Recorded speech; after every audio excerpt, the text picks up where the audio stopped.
This is the last day of the Nomad Entrepreneur Summit, and yeah, we have an amazing day. A lot of great talks coming today, and yeah, let's basically just get it started. You can find the full program on the website webworktravel.com/summit.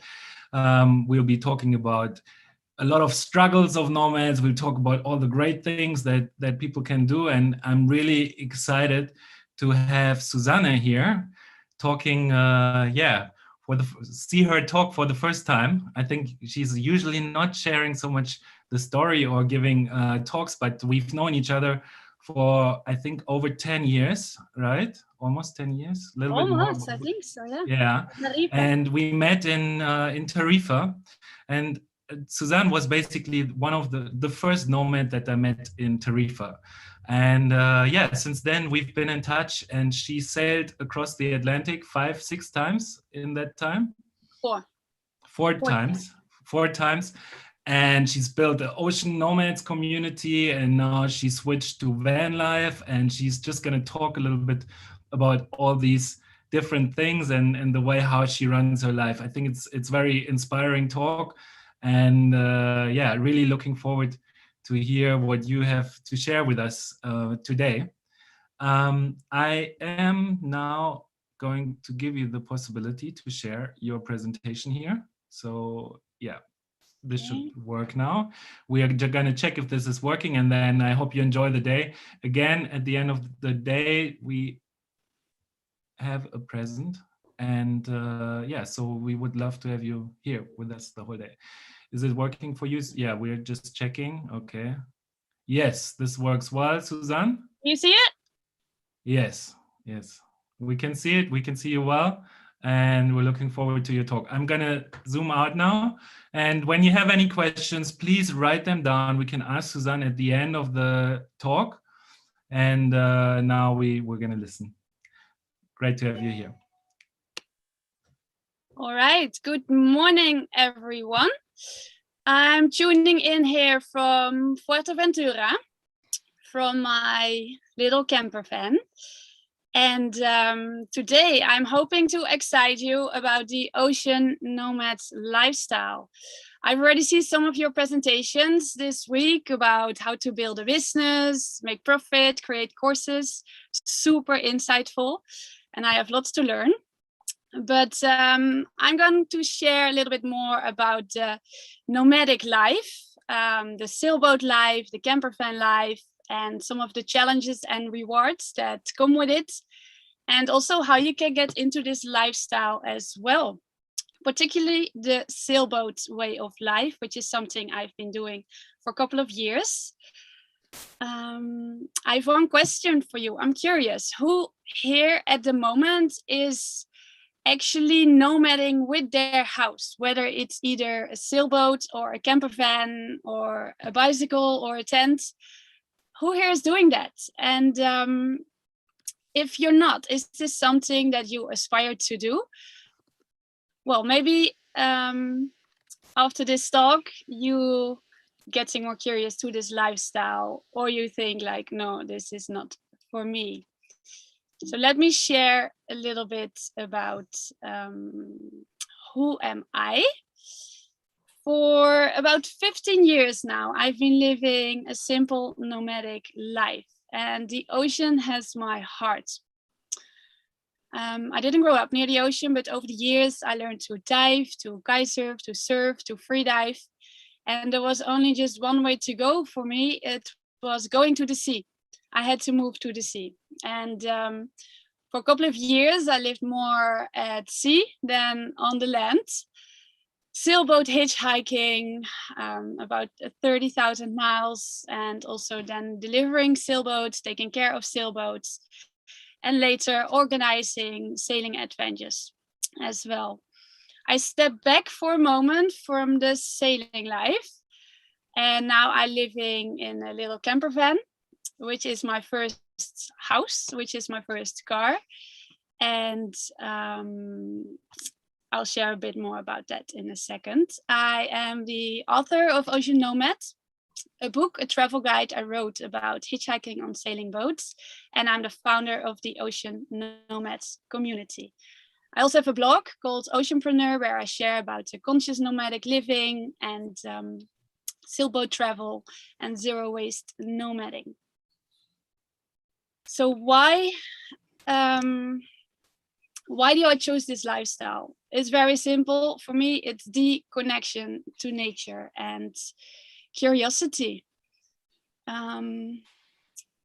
My ocean explorations, they really gave me a huge respect for the ocean, for Mother Ocean. And by living this close to nature all the time, I really have this drive to do what I can to protect our playground. And step by step, I'm creating a more self-sufficient nomadic life. And I just remain too curious to the world to settle. And for me, this is the way. And my hope is that by exciting and encouraging you for ocean adventure, the ocean will also get a little bit into your heart. And yeah, this is also my drive and my intention for this presentation today. Because generally we become so disconnected from the natural world, and we are so connected all the time to our devices, to the internet, and we can go days without touching the nature, especially in the colder days. We live in our shoes, we drive our cars, we have our offices. We've lost touch. And with my projects, I aim to connect you a little bit more back to nature. So let's talk a little bit about the sailing boat life. 6 years ago, I started figuring out sailing as a way of travel. I didn't grow up near the ocean or with sailing boats. I thought it was for the rich people, and I had absolutely no idea to get into it, but I was curious. So after a little boat hitchhiking experience in Australia, I got the hang of it. I got terribly seasick, but then we dropped anchor in a remote little paradise, and the seed was planted to sail around the world one day. And then I just started to get into it, figuring out how to sail an ocean. I figured if I can sail an ocean and I still like it, I continue chasing the dream to sail around the world. And yeah, since I've been hitchhiking on about 50 different sailing vessels, 4 times across the Atlantic, spent a couple of winters in the Caribbean and summers in the Mediterranean. And 3 years ago now, I also got my captain license. I qualified myself to get the papers so I could also earn a little bit of money sailing. But for me also it was to get the confidence, a bit of more confidence that I'm capable of captaining a sailing vessel. And last couple of years, I've also been organizing a couple of sailing events. Matthias, who spoke earlier this week, he has been to one of my events. You can ask him how the experience was. And I still feel I'm just getting started with the sailboat life. Here on this slide, you can also see my dad. I took my parents sailing for the first time last summer. I rented the boat in the Netherlands. And for me, actually, it was the first time sailing in the Netherlands as well. Very, very special experience. And this autumn, I'm going to take him sailing again.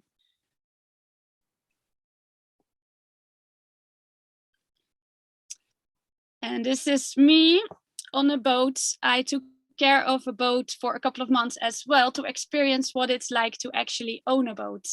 It wasn't my boat, but I could use her to take friends sailing. I was maintaining her, fixing her, and I really got to learn the amount of money and time that goes into a sailing boat when it's your own. And this is Wingo, the dog I'm going to adopt next week. It's very exciting to sail with a dog as well. So yeah, now I moved to the van life for the time being. step back a little bit from the constant sailing adventures and working more on the fundamentals, because it's something I want to do for many, many years to come. So some other things to work on now. So now I live in a little old school camper van, which is my first car. Half a year ago, a year ago, I was terrified to driving this machine and to parking it. And now it is a breeze. It's very similar, the van life, to the sailing life. And it's really nice for me now to have my own house after all these years of nomading simply with a backpack. A few things. Now I have a collection of spices and of teas, and I don't have to wear whatever is clean, but I can actually choose. I got a surfboard now, got some toys. Really enjoying this now as well. I live quite simply. I don't have a fridge. I source my power through a solar panel. I filter my drinking water. I'm getting towards self-sufficient nomadic living. I'm not just there yet, but I am on my way.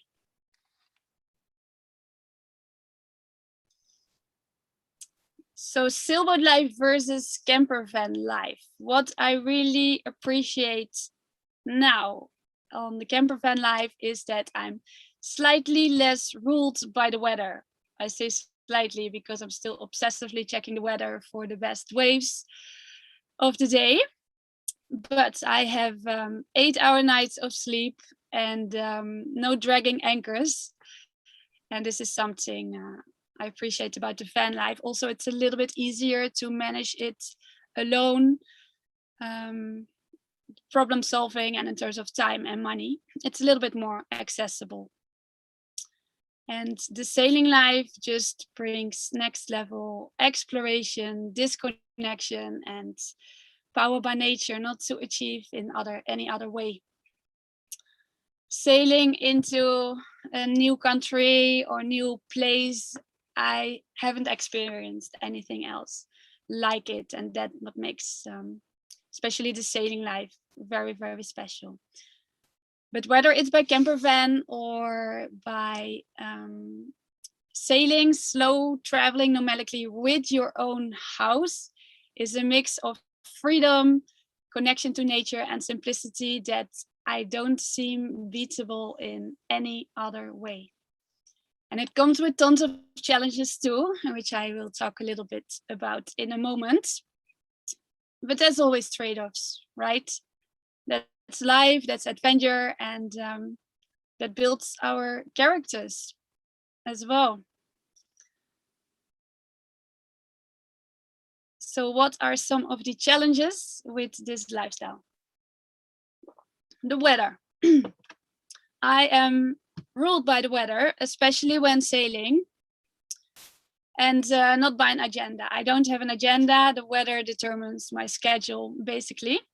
So it was quite something for me to plan this event into the agenda. I had to make sure I'm at the right spot, good signal. Because another challenge is the remoteness, and sometimes also the aloneness, which at the moment I don't see very much as a challenge anymore. I find it something very exciting, but also it's not for everyone. You have to anticipate a lot. The nearest shop can be very far away, especially when sailing, or there is not always a shop. You have to be very resourceful and figure out the things yourself. There's not always Wi-Fi, which is a good and a bad thing, right? And it's also dealing with limited amount of resources like food, water, power, and the Wi-Fi. I don't have a shower. I shower in the sea. I love it. I don't miss a shower at all. I actually do have a shower. I just don't use it. I like to be more resourceful with the water and power as well. For example, this morning I had a flat battery and I wanted to run through the presentation, first, but I couldn't because I didn't have power and the sun wasn't up yet to charge my solar panel. And of course, there's ways I can start the engine, and but there's these challenges that come with it. And with sailing, big challenge is that everything you do is on an angle, especially if you have a mono-hull sailing boat. Cooking, going to the bathroom, living, it's all on an angle. But then there's the rewards. Within the challenges, there'll be days that come close to perfection. Being on an anchorage remotely, seeing dolphins at the bow of the boat, having the most amazing sunsets and sunrises, not being spoiled by airplane stripes, the stars, the galaxies you can see. There is just nothing else like that out there. It's really close connection to yourself and to nature for a longer period of time. Yeah, one of the most exciting things is arriving in a new place, dropping anchor, and then also sail away again to explore the next destination. Also, especially the sailing life, it makes you very grateful for the little things in life. I had one Atlantic crossing, for example. We didn't provision that well, and the last week we only had 3 apples left in terms of fresh food and dozens of red onions. Of course, we still had food, but ever since, every leaf of lettuce I treat it like gold, and I still cannot see red onions. Skills building, you become very, very skillful, because especially at sea, you have to become a mechanic, a navigator, a cook, electrician, learning by doing. And yeah, it's a lot of personal development and skill development in that sense. Lots of memorable days. It's a very healthy lifestyle, fresh air every day. And that's just a snapshot. I could go on and on about this. But the biggest reward for me, and especially with the longer passages, is the disconnection from society. Long enough to rethink life, to reassess life, to pave the way for the way ahead. No Wi-Fi, no media, no stress, no deadlines, no agenda, no pressure. It's just you and the sea.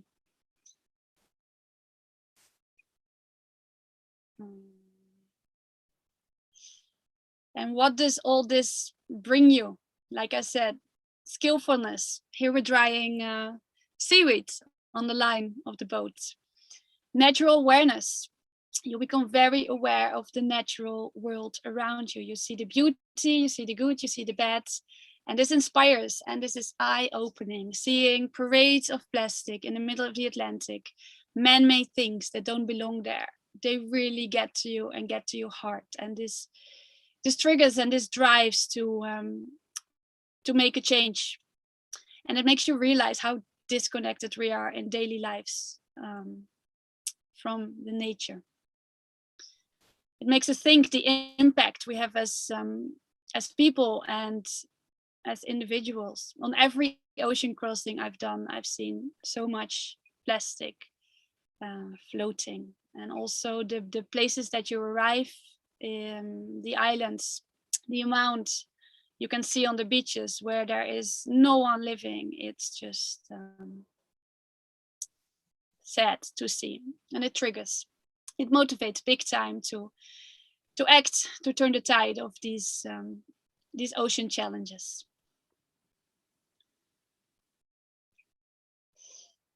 So how can you get into the Ocean Nomads lifestyle? Over the years, I've been developing some things. I wrote a book called Ocean Nomad, which is a travel guide for the ocean, especially if you don't have a big budget, don't have sailing experience, but an urge for ocean adventure. This book can help you get out there. Also, I organize some sailing trips and expeditions, And I started the Ocean Nomads Community, on which I will talk a little bit more. And also I've seen this in other presentations already, the importance of finding your tribe. Because many of us don't have family that are sailors or van lifers or overlanders. So we have to choose our family and surround ourselves with people that lift you up, that get your lifestyle choices and could support in times of need. We are many on similar journeys, dreaming and doing about ocean adventures and making a positive impact around us. But alone, we can only reach thus far. We have to team up. And last year, I took the opportunity of the lockdown to create the Ocean Nomads Community and membership. Here you go. So what is Ocean Nomads? We are a global vagabond community of impact-driven travelers, sailors, freedivers, surfers, and passionate about the ocean. And we connect each other. We connect people, vessels, projects, and environmental action to help realize the dreams and do more good together. We travel by sail, we meet up, we team up, and we share ideas to move forward in our sailing journeys, ocean nomads journeys, and also with our impact projects. And why? To get the ocean in your heart, to get the ocean into the heart of more people. Here's a little overview of the nomads we have so far in the network. We are 210 members, 37 nationalities, and at the moment we have 43 vessels in our fleet, spread out globally and teaming up, meeting up globally. Also, every year we have a couple of expeditions, meetups, and also online events like Nomad Speed Networking, Boat Talk, figuring out the finances of getting towards buying a boat, what it all involves. So here's a little example of what's happening in the Canary Islands at the moment. We have 16 nomads present here and 5 vessels. And this week, for example, Keith, a member, dropped anchor close to me. And he reached out, invited me on board. I didn't hesitate a second. And I jumped on board to sail the coastlines of Fuerteventura. And just like this, very spontaneous, within 2 hours, I decided to go on a little ocean adventure. And like this, all around the world, members are initiating trips, adventures, and welcoming each other on board. Because also we all need each other. Also, Keith, he doesn't want to sail alone. He's welcoming skills, companionship, and he's happy to teach as well. So it's a very accessible way to get into the sailing life and figure out if it's for you.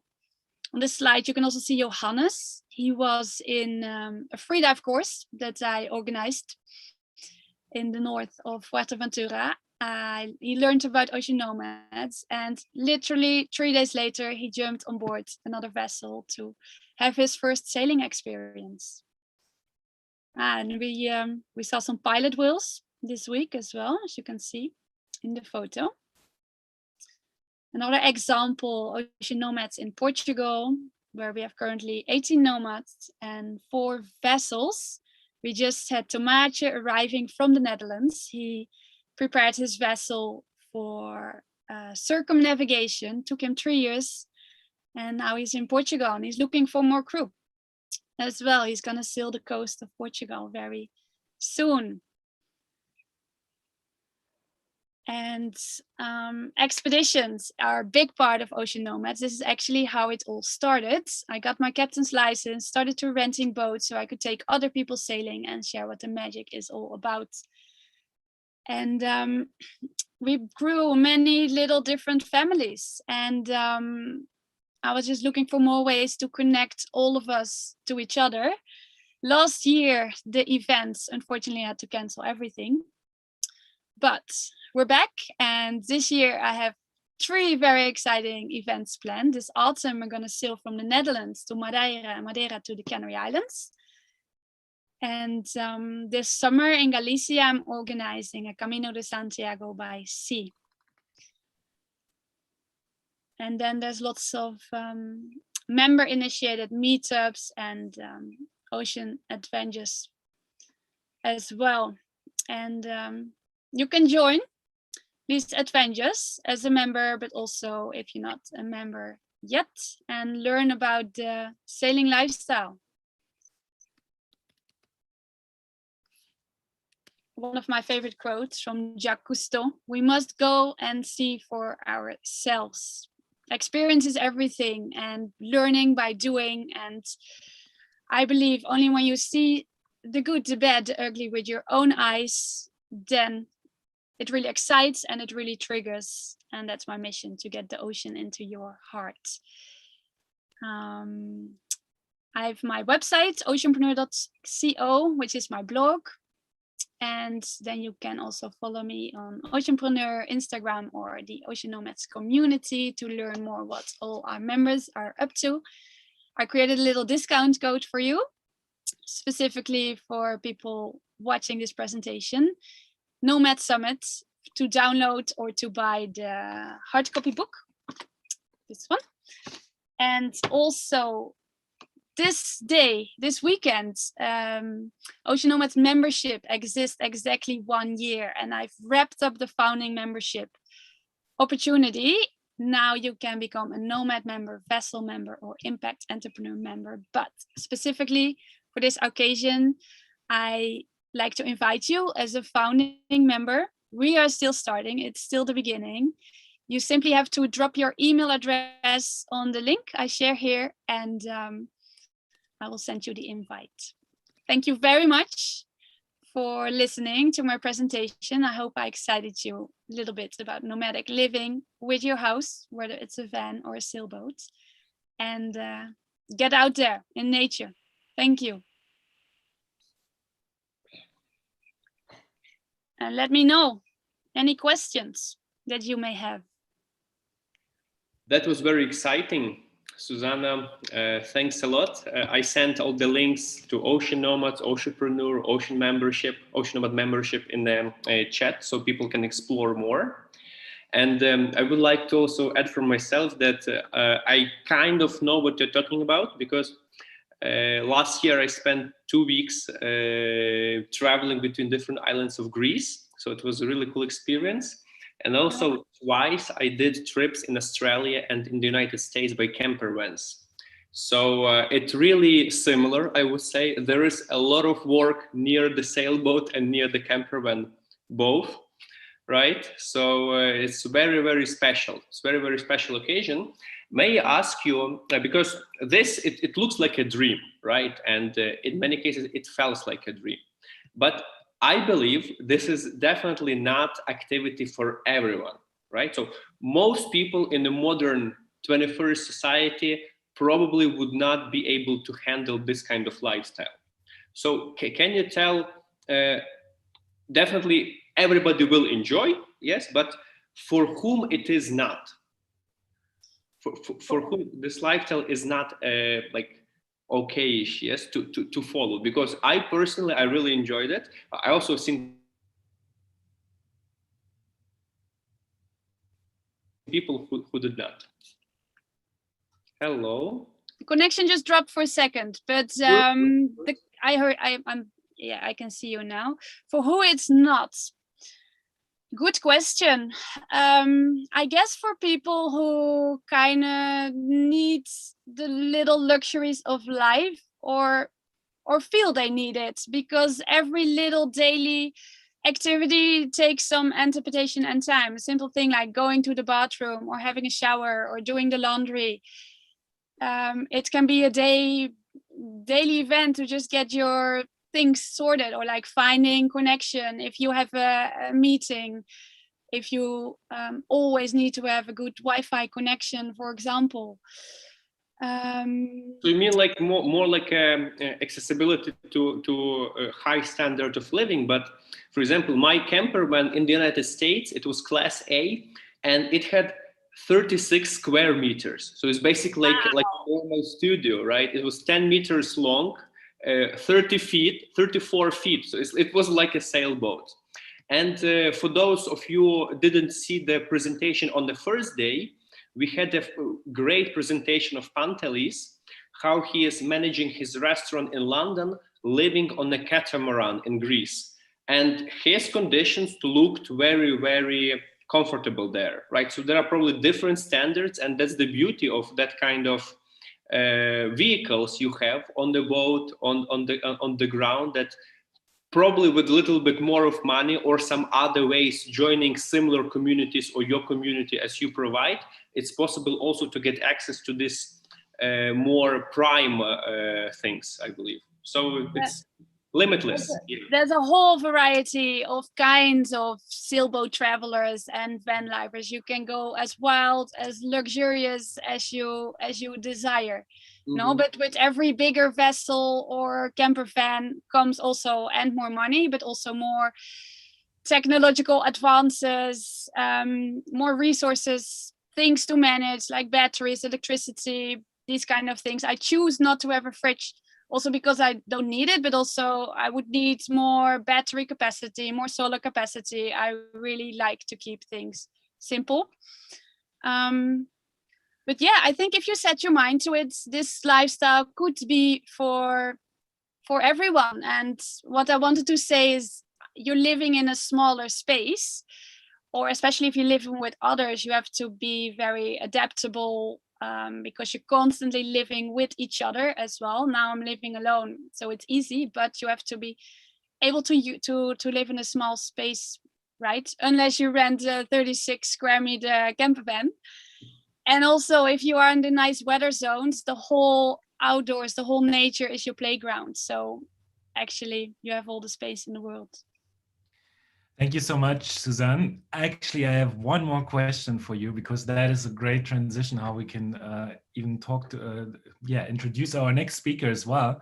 And how do you deal with loneliness? Because I have the feeling that sometimes you're just by yourself, maybe for a week or something, living in the camper van, working on your things.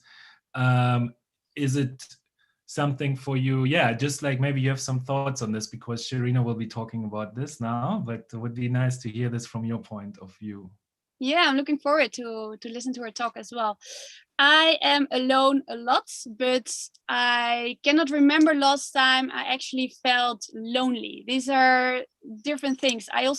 I think I learned to be alone by being alone. I'm very comfortable just being with my thoughts and just with me. But at the end, also, it's the people who make the experiences. And I come across many interesting people every day, the locals, so many people, all interesting people all around. But to really meet and find your people with similar dreams, aspirations, mindsets, this is difficult. And this is also a big reason why I started the Ocean Nomads community, because we scattered all over. We intend to find ourselves in the wild somewhere, how to find out about each other, right? And experiences are beautiful to share. So I manage well alone, but together we can reach further and have more fun. I understand this a lot as well, because when I started out as a nomad, I hardly met anyone, right? I mean, we were like, at the time when we met the first time, right, there was nobody else in Tarifa who was doing what we were doing, basically. Yeah. And it was very hard to meet other people. That's also why I started the projects that I'm doing today. And I mean, what you're doing with the Ocean Nomads, it's amazing. And I can just highly recommend for everyone who's like slightly interested in this to check this out. I know you put all your heart and energy into this, so it's really, really cool. And thank you so much for sharing this today with us. Thank you. So now we're gonna, you can, if you want, you can sign out now, or we are now gonna introduce the next speaker. Thank you so much, Suzanne. Thank you. So now we have Sherina talking to us, and Sherina has also been a nomad for a few years, but she's also a psychologist, and she's been, today she will share some insights on how to deal with loneliness as a nomad And yeah, I believe that that is something, especially when you're in between traveling and sometimes you're in an amazing place and you can't share this with other people. It's really something that we need to learn and to deal with, because these moments will come back again. And sometimes they can be the moments when we decide now we're going to quit our travels, or we learn how to deal with this. So welcome today, Sherina. And yeah, you are welcome to share your presentation now. Okay. Hello. Hello. Say. I'm here. Okay. Are you there? Yeah. Yes. Can you see my presentation? Yes. Yes. Perfect. All right. Well, thank you so much for having me here. Suzanne, your presentation was amazing and very inspiring. I have to say that I went on a weekend camper van trip to just explore if this could be an option for me. And there were too many challenges, so I know it's not my type of thing, but a lot of what you were saying seemed something that I experienced. And I really like the last question as well. You mentioned a few times also about the loneliness that we can feel. And this is what I'm going to be talking about right now, which is embracing loneliness as a digital nomad, as a freelancer, solopreneur, entrepreneur, and basically human being. So thank you, Johannes, for introducing me. I will introduce myself once again. I am Sherina Shamdasani. I am a licensed clinical psychologist, and for the past 4 or 5 years, I have been working as a personal development and transformational coach as well. So I basically take you from point A to point B. I'm a big mental health advocate. So everything that I do is kind of very aligned to my mission, which is to help break with the mental health stigma and promote well-being. I also believe, based on my own experience and life experience and what I see around with all the people I'm surrounded by, is that we can actually control and create a lifestyle that we want, supporting all the different areas of our life. So this is kind of what I teach as well. I like practicing yoga, like many of you. I also like traveling, and I like practicing joy. So I'm going to start off by sharing with you guys the first time that I experienced loneliness when it comes to, traveling and trying to become an entrepreneur, digital nomads, and just, solo traveling as well. And so even if this feels a little bit like a cliche, I went to Bali in 2016 for the first time. And this was when I was working as a professional dancer in a dance company in Tenerife. And at the same time, I also finished my master's in sports psychology and coaching. But I wasn't quite sure what to do with my life. The dancing didn't 100% fulfill me. I didn't see a future. I didn't want to work in a hospital and be like a typical psychologist. I had no idea what I wanted to do with my life. So I just booked a trip to Bali. I joined a 1-month co-working paradise event where we were 10 entrepreneurs co-working and co-living together. To my surprise, I was the only one who was not an entrepreneur, who had no idea about digital nomad life, who had no idea of creating her own business, who had no idea of personal development. So loneliness to me that month looked like this, where I didn't know who I was, who I am, what I am good at, what I wanted to do with my life. I felt that everyone was more advanced than I was. I felt misunderstood. I wasn't even able to express how I felt, where I came from, what I've been doing in my life. I had very little emotional intelligence. I felt that all of them were getting along better than I did. Like they had same interests, they were engaging more, they had all these things to share, which I didn't. So I had a hard time engaging with them, what to ask, how to share things. I felt that I was dumber than all of them. Actually, they all gave a workshop except for me. And I really felt that I had nothing valuable to share. And so all of these thoughts that I had and perceptions that I had about myself created a separation, a distance with them. I felt kind of like apart, like an alien at times, right? Like, oh, all these people are connected, they know what they're doing, they're thriving, they're growing, they're living this amazing lifestyle, which I had no idea existed. So it was the first time that I felt this distance with them. Like I really felt very different. And so a lot of the times there's this inner conflict when you have these thoughts, right? Because I had all these thoughts about myself, at times I just avoided having conversations with these people, or I didn't give a workshop, or I just, kind of felt smaller than all of them. Luckily, when it comes to this type of community, everyone is super supportive and helpful because they have been there. So they don't judge you. They actually help you see your potential and your strength. So all of these 9 people helped me create my first blog post, build my website, give me all this brainstorming ideas on how I could also start creating this lifestyle for myself. And so as the days went by, I started feeling like, actually, I'm not as different as they are. They're supporting me. They're helping me create something that could be an option for me. So with this, I want to share what loneliness is, because a lot of the times, especially when it comes to psychology and the definitions and so on, when we look for what loneliness is, there is no specific definition. And that is because loneliness, first of all, is an emotion. We feel this. It's a state that we feel. And so we're triggered by one thing or another, which makes us feel this emotion, which is feeling lonely, right? When we feel that we're cut off, that we don't fit in, when we don't belong, when we don't have people around us, we feel this. And so these emotions, we carry a message, right? We feel them because maybe they're associated to something that we've lived in the past, maybe thoughts that we have. There are different things that trigger us to feel this. And this emotion makes us respond in one way or another, maybe serving us or maybe being not helping us to actually get out from this emotion. Loneliness is also a perception. It is something that we perceive. I perceived that I didn't fit in with this group.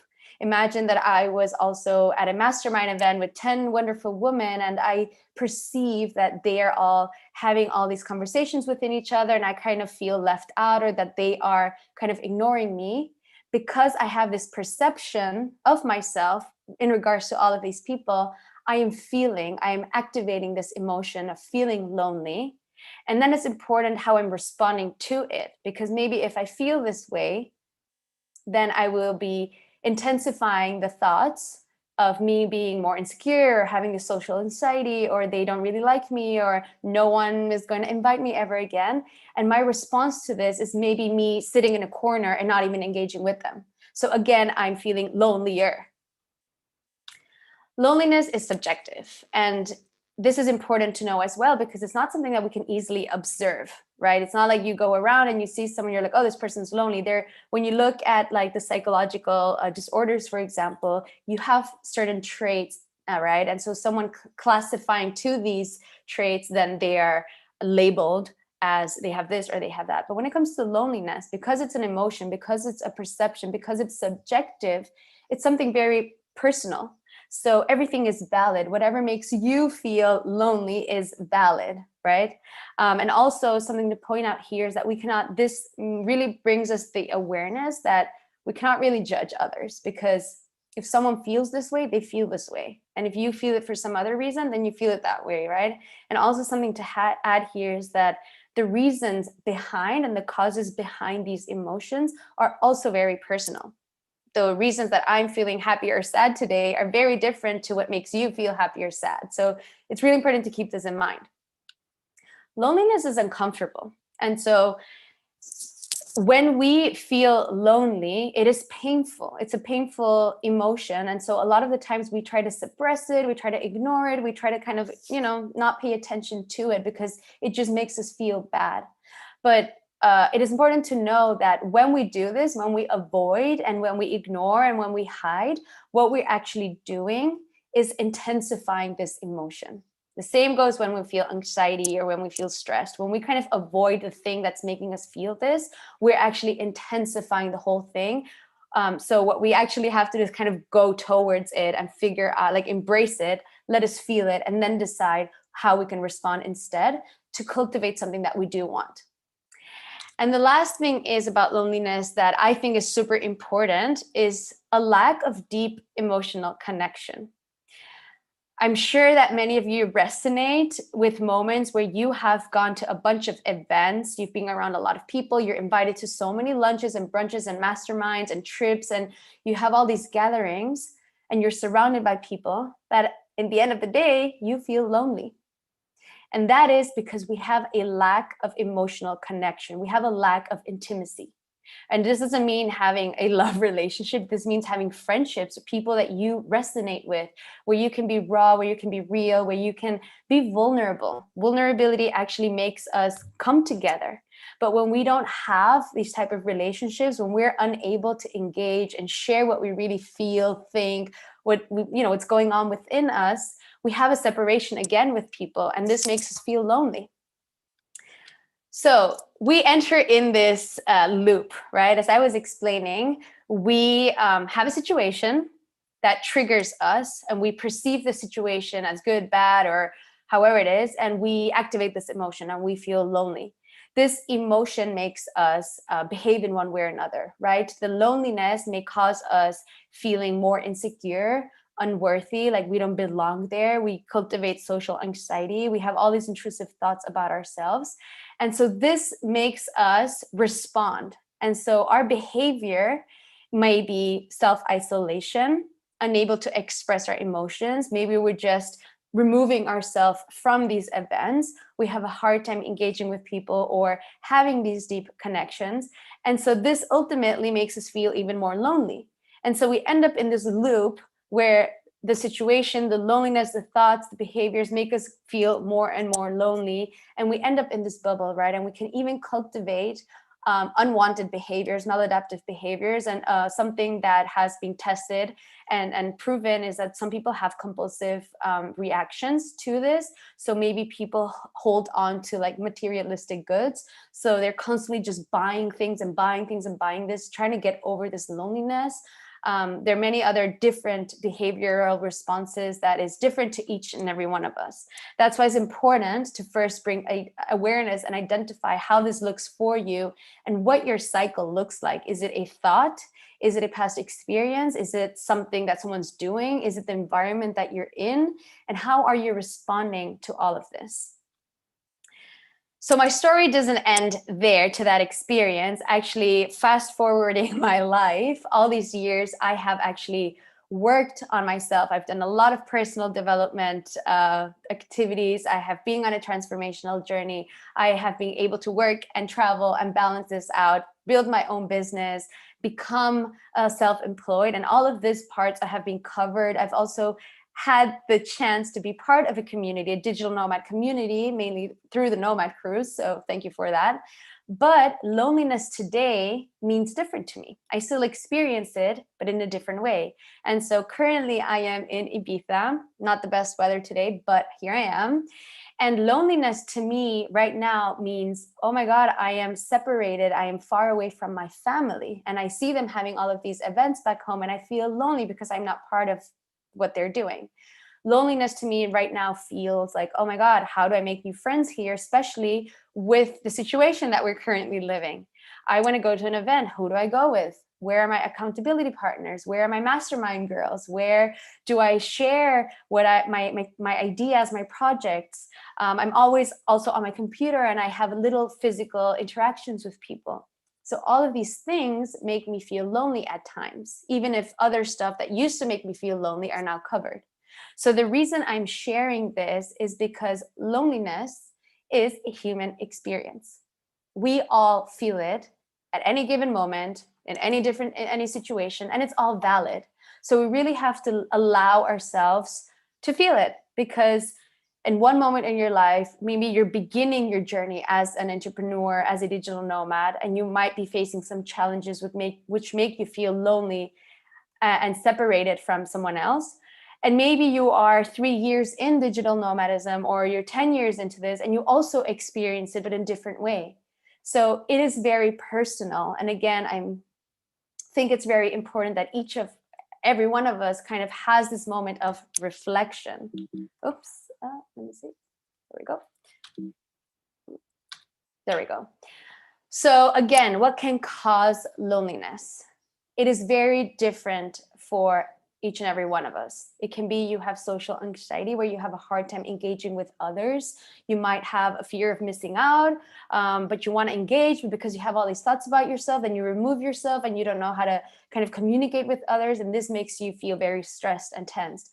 Maybe you carry some past traumas which are not allowing you to engage with people and have these deep connections with people, or have this closeness. You feel that people are always attacking you. Maybe it's a change of location. This is actually what I experienced, right? When I moved from Barcelona to Ibiza, there are moments that because I don't have a support group or a group of friends, or I don't know who to hang out with, or this makes me feel lonely at times.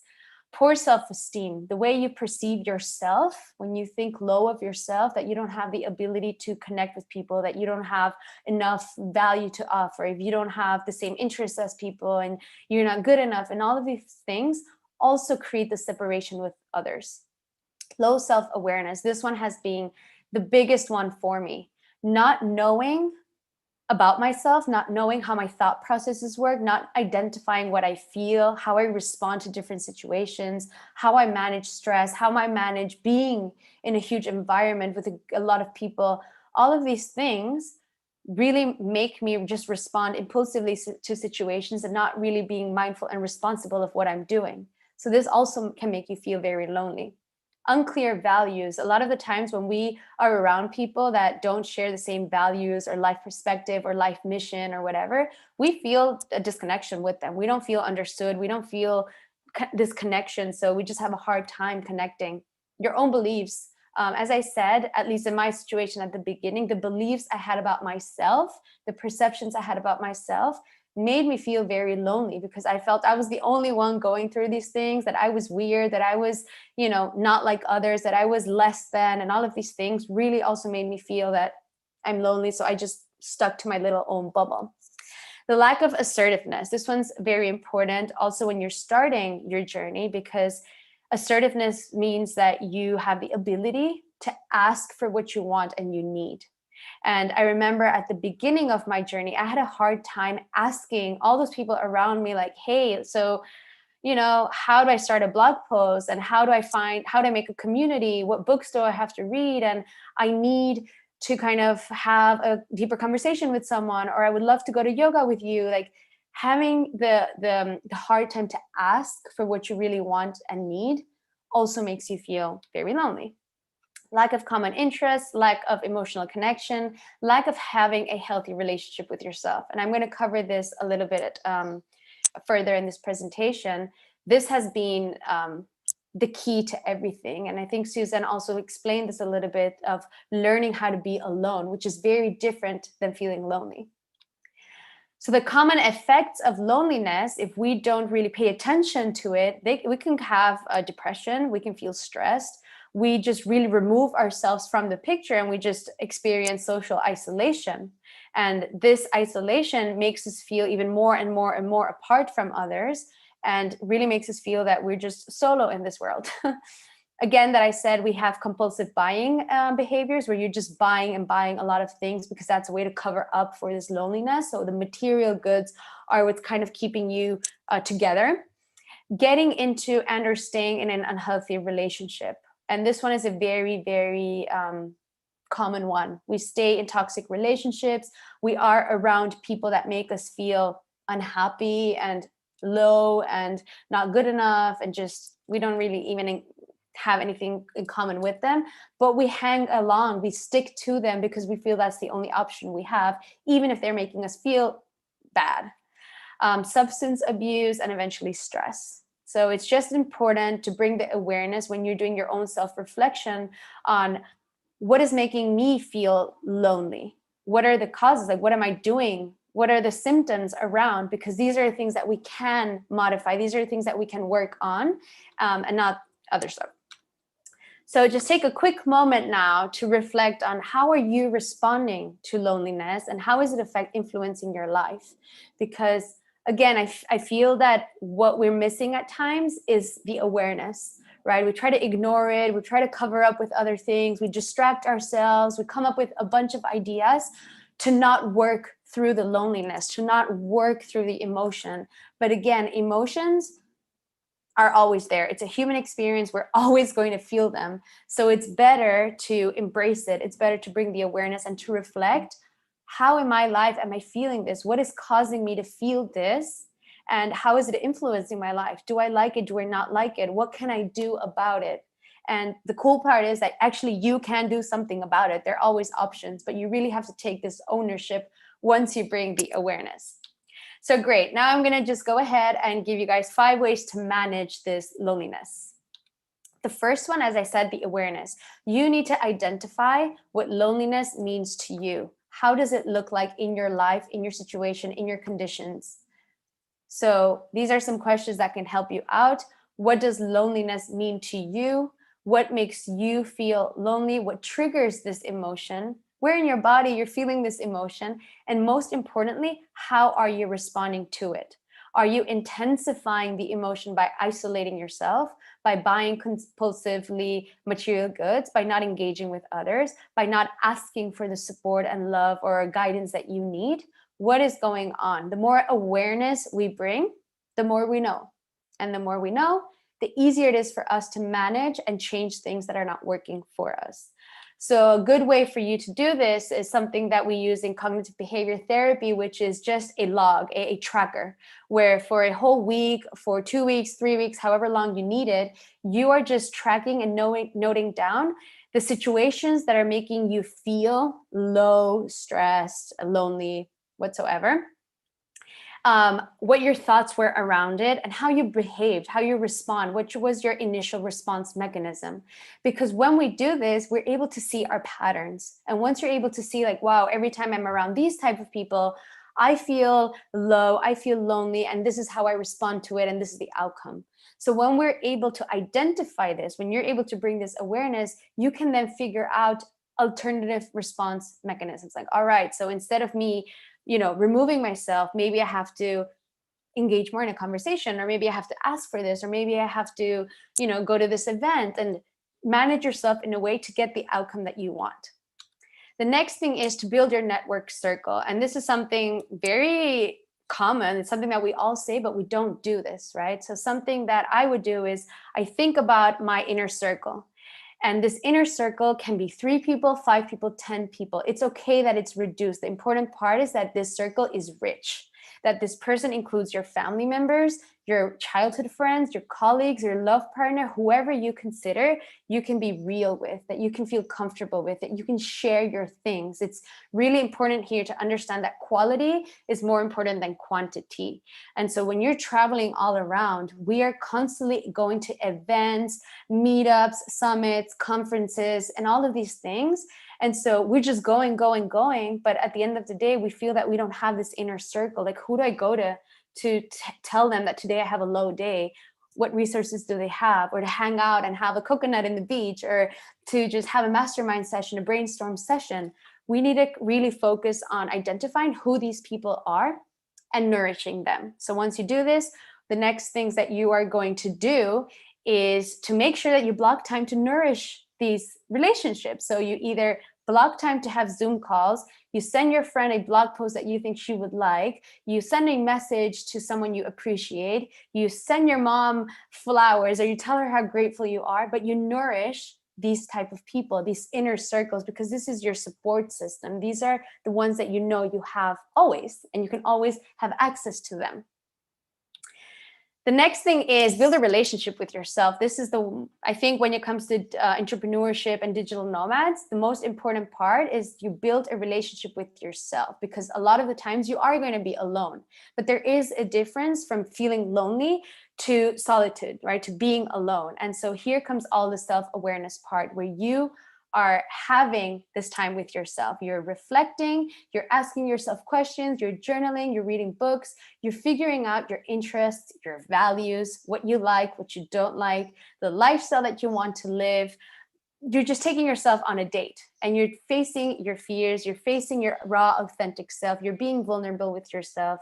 And this is going to make you feel so protected and safe and comfortable. You're going to be confident. And so when you're confident, when you're being alone, you sometimes really enjoy, you actually are going to want to block this time with yourself. You're going to want to spend this moment with yourself because you're seeing yourself as someone else that you can count on. So I think this one is the most important part, where you are really blocking the time to be with yourself and cultivating this relationship with yourself, understanding a little bit more about yourself and enjoying time with yourself. I sometimes create half-day retreats with myself where I'm journaling, then I go to yoga, then I watch Netflix, and I have this moment with myself, and nourishing this relationship is super powerful. The next thing is behavioral activation. This is something that we actually use when it comes to depression, but it's completely valid here. This is a technique that helps people do things that they should do even when they don't feel motivated to do them. So again, this is used for depression or people who feel not motivated enough and they feel low, but it works here. So all you have to do is you first make a list of all those things that you enjoy doing, all those activities you like doing. And then you rank them with what are the things that are actually doable to do right now. And then you, from those lists that you've ranked, the first top 5, you scale them from 1 to 10. Like, what are the, out of these 5, what are the things that I most want to do and most love doing and they're funner for me? And then I take one of those activities and I break them down into smaller steps. So if I want to go to yoga, but I don't go to yoga because I don't have a company to go with yoga and I feel alone, but this is something that makes me feel good, this is something that I want to do, I break it down, like make it easier for you, right? Because it feels like such a huge thing. Oh my God, how am I going to go there all alone? And I don't know anyone, and I just don't go there. So I break it down in smaller steps. All right, so this may be just buying a yoga mat. This may be just getting dressed up in the yoga clothes. This may be going there and just having my solo practice. Then the next day I have a small conversation with someone. The next day I have another conversation. The next day, and I end up building this community and feeling good doing something that I do like. And so you track your progress because you are giving yourself small rewards. Like, all right, I went from self-isolation to doing something that I want, finding the community, finding the people, feeling good, feeling safe, and you're keeping yourself motivated. The last thing is mindfulness. Mindfulness is the practice of paying attention to what is going on in the present moment.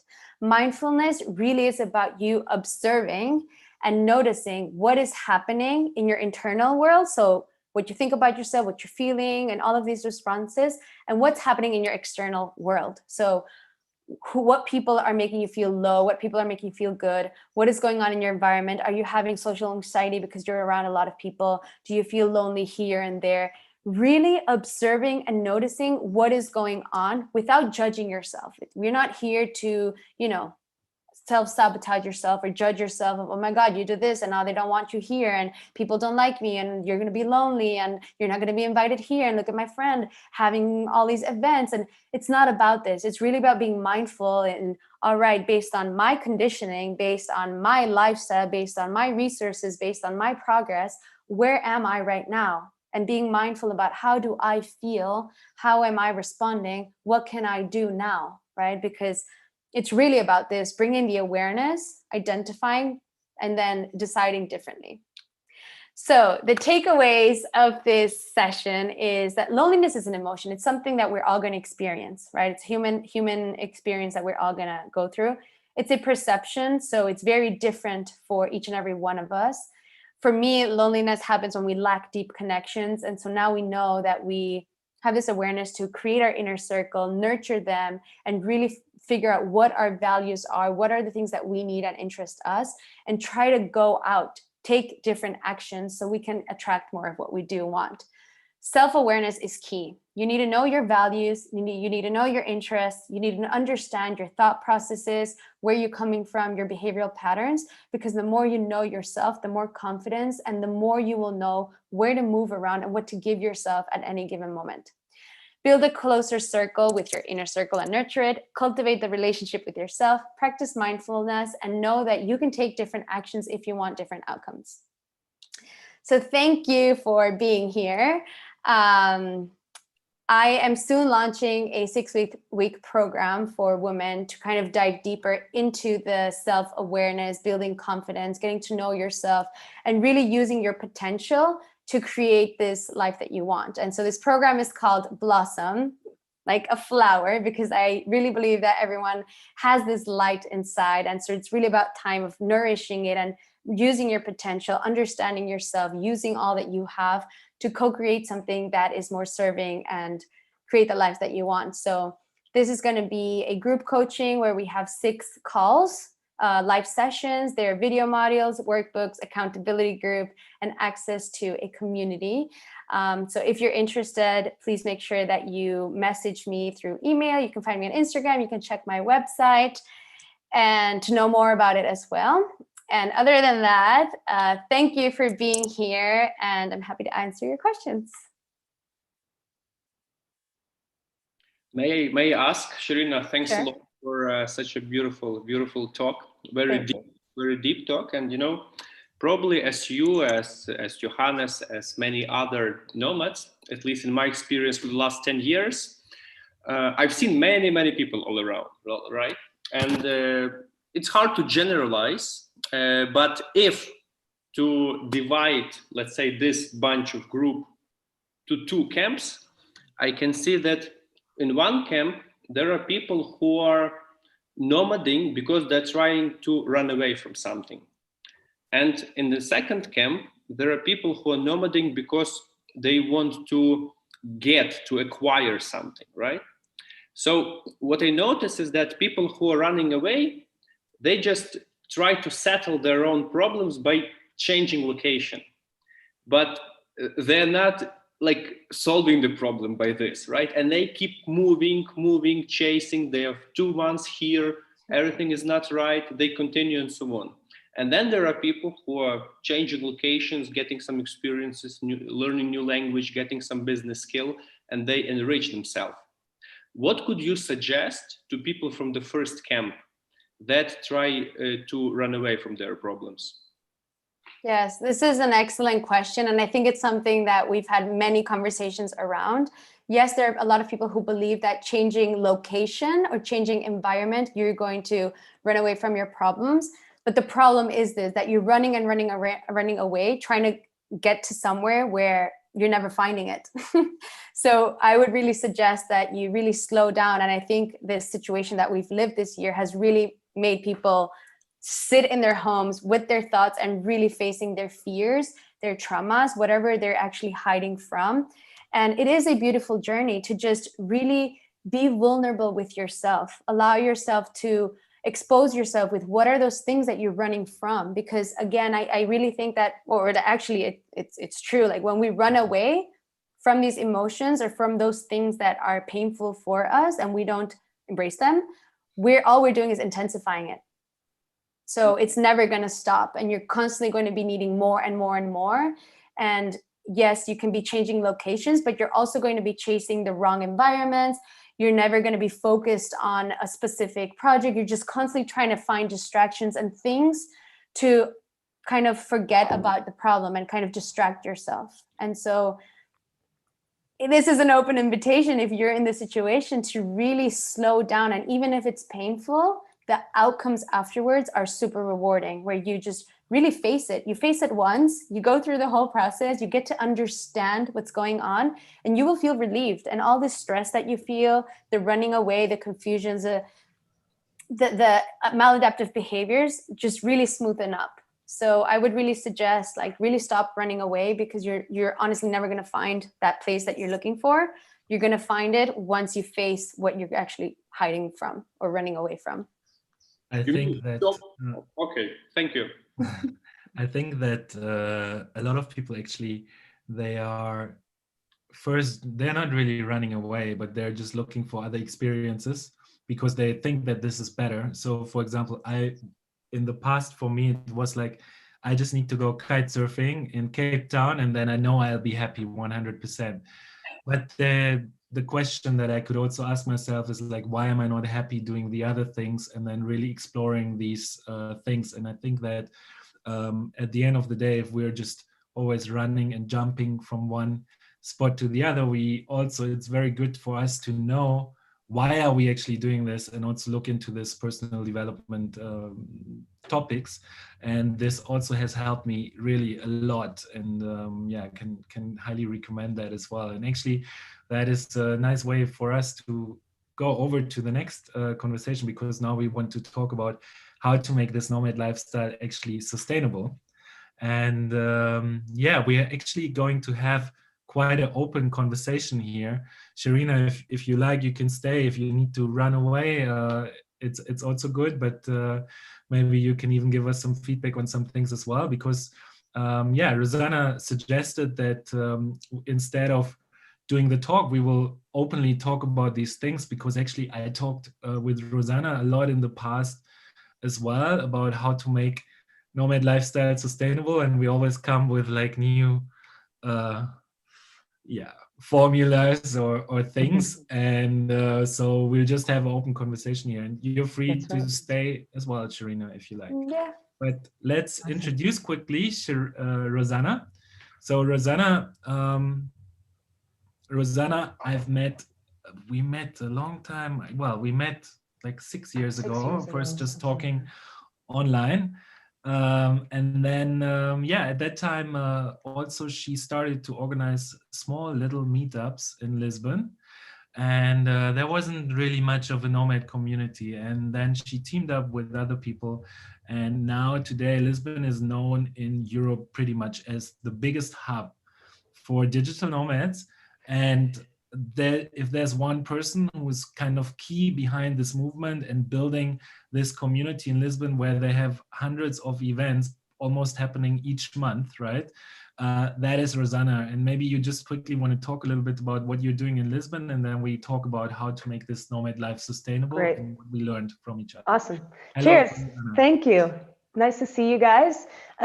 Great talk, Sherina, as well. I think it's a really great topic as a follow-up to what Sherina just talked about, because those are really important things, especially for people who are considering nomad life.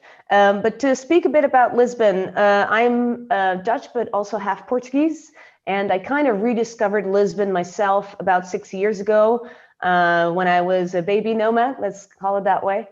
And I soon realized that the few Portuguese friends I had over there, they have normal lives. They have families to go to. They have their circle of friends. They have their jobs to go to. I felt pretty lonely. So I thought, how do I solve this? And at the time, there wasn't that much going on. There weren't even that many cafes with Wi-Fi, which is crazy. There were like 2 or 3 options, which is funny. It's not that long ago, but it feels like I'm talking about a 50-year-ago situation. And because I was lonely, I thought, okay, hang on, I need to try to there must be other people like me. I see people working in these cafes, in the library, in some of the co-working spaces we have, but how do I get them together, and do we actually interact? You know, of course you can be that crazy lady talking to everyone at a cafe and at the co-working space, but some people are trying to actually focus and get some work done. But so that was really the reason that I put on the first Nomad meetup, and it was already such a success right from the get-go. At the time, I wasn't good at organizing events. I still don't actually think I'm great at organizing events. It's not my core business or something that I'm super passionate about. I just felt like this wasn't there, so I'm gonna just do it. And actually, you were at one of the first meetups that I've ever organized, I think the second or the third. Johnny spoke there, Tiana spoke there, who are actually also speakers in this conference, so check them out. And what I realized is there's a need here. People are really enjoying this, to meet people with similar lifestyles, similar values, similar interests.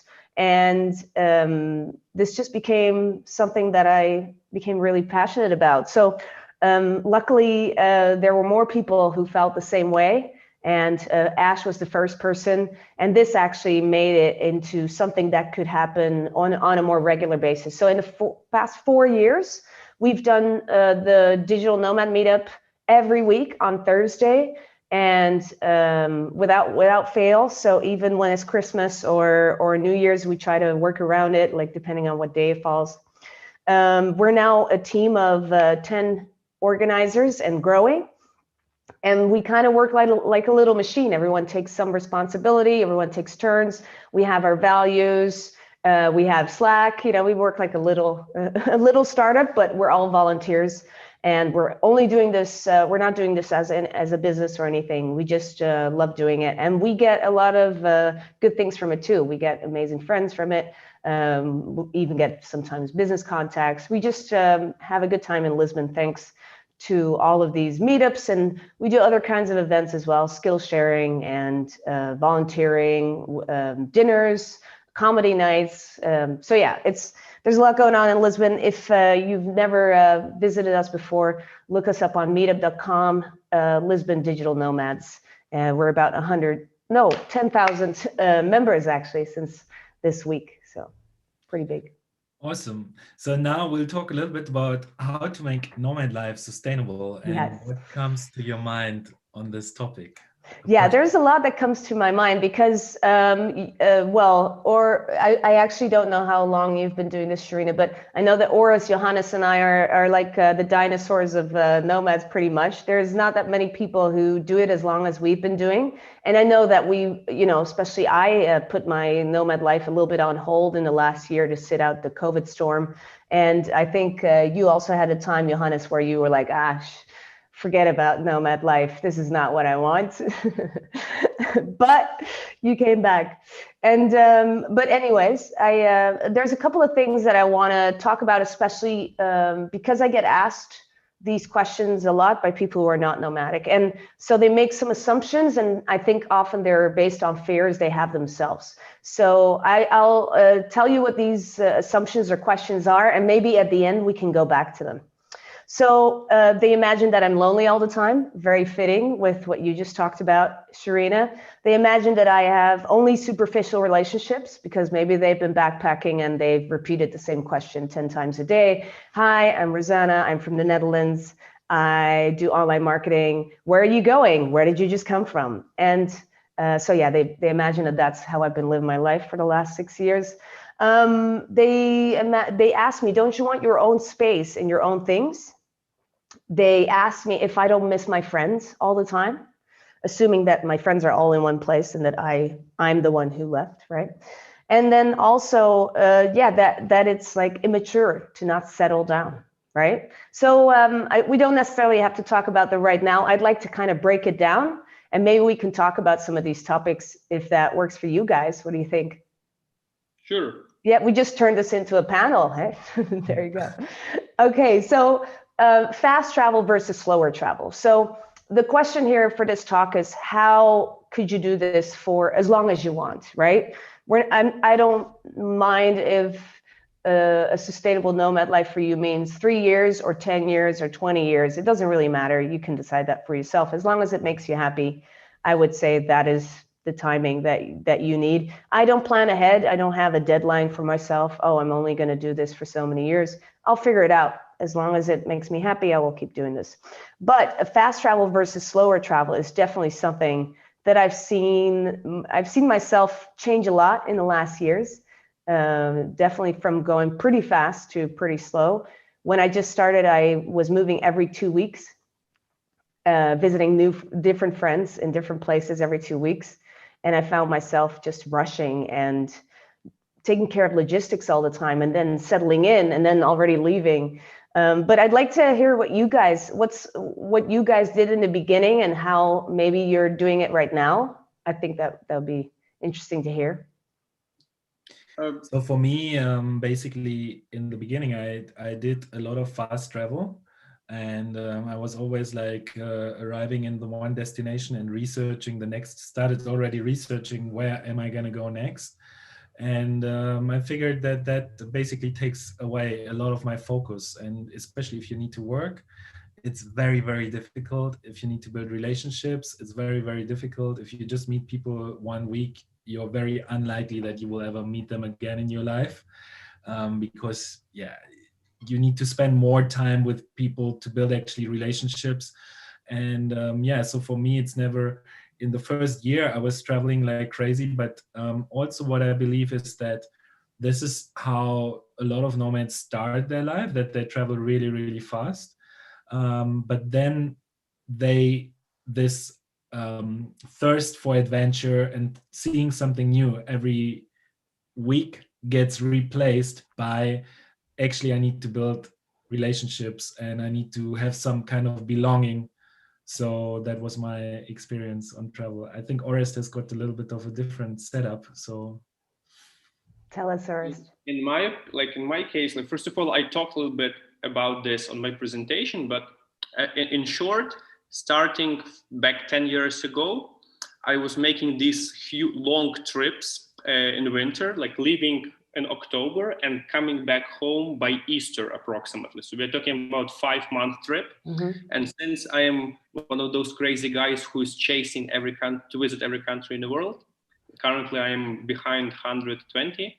So I was having like regions of the world, like Southeast Asia, eastern part of Southeast Asia, like Eastern Africa, Central America, South America, Western Africa. So I was going to some area and exploring there, right?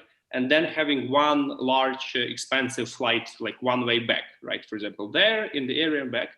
This was happening for 6 or 7 years like this. So summer in Europe and these exotic places closer to equator during winter.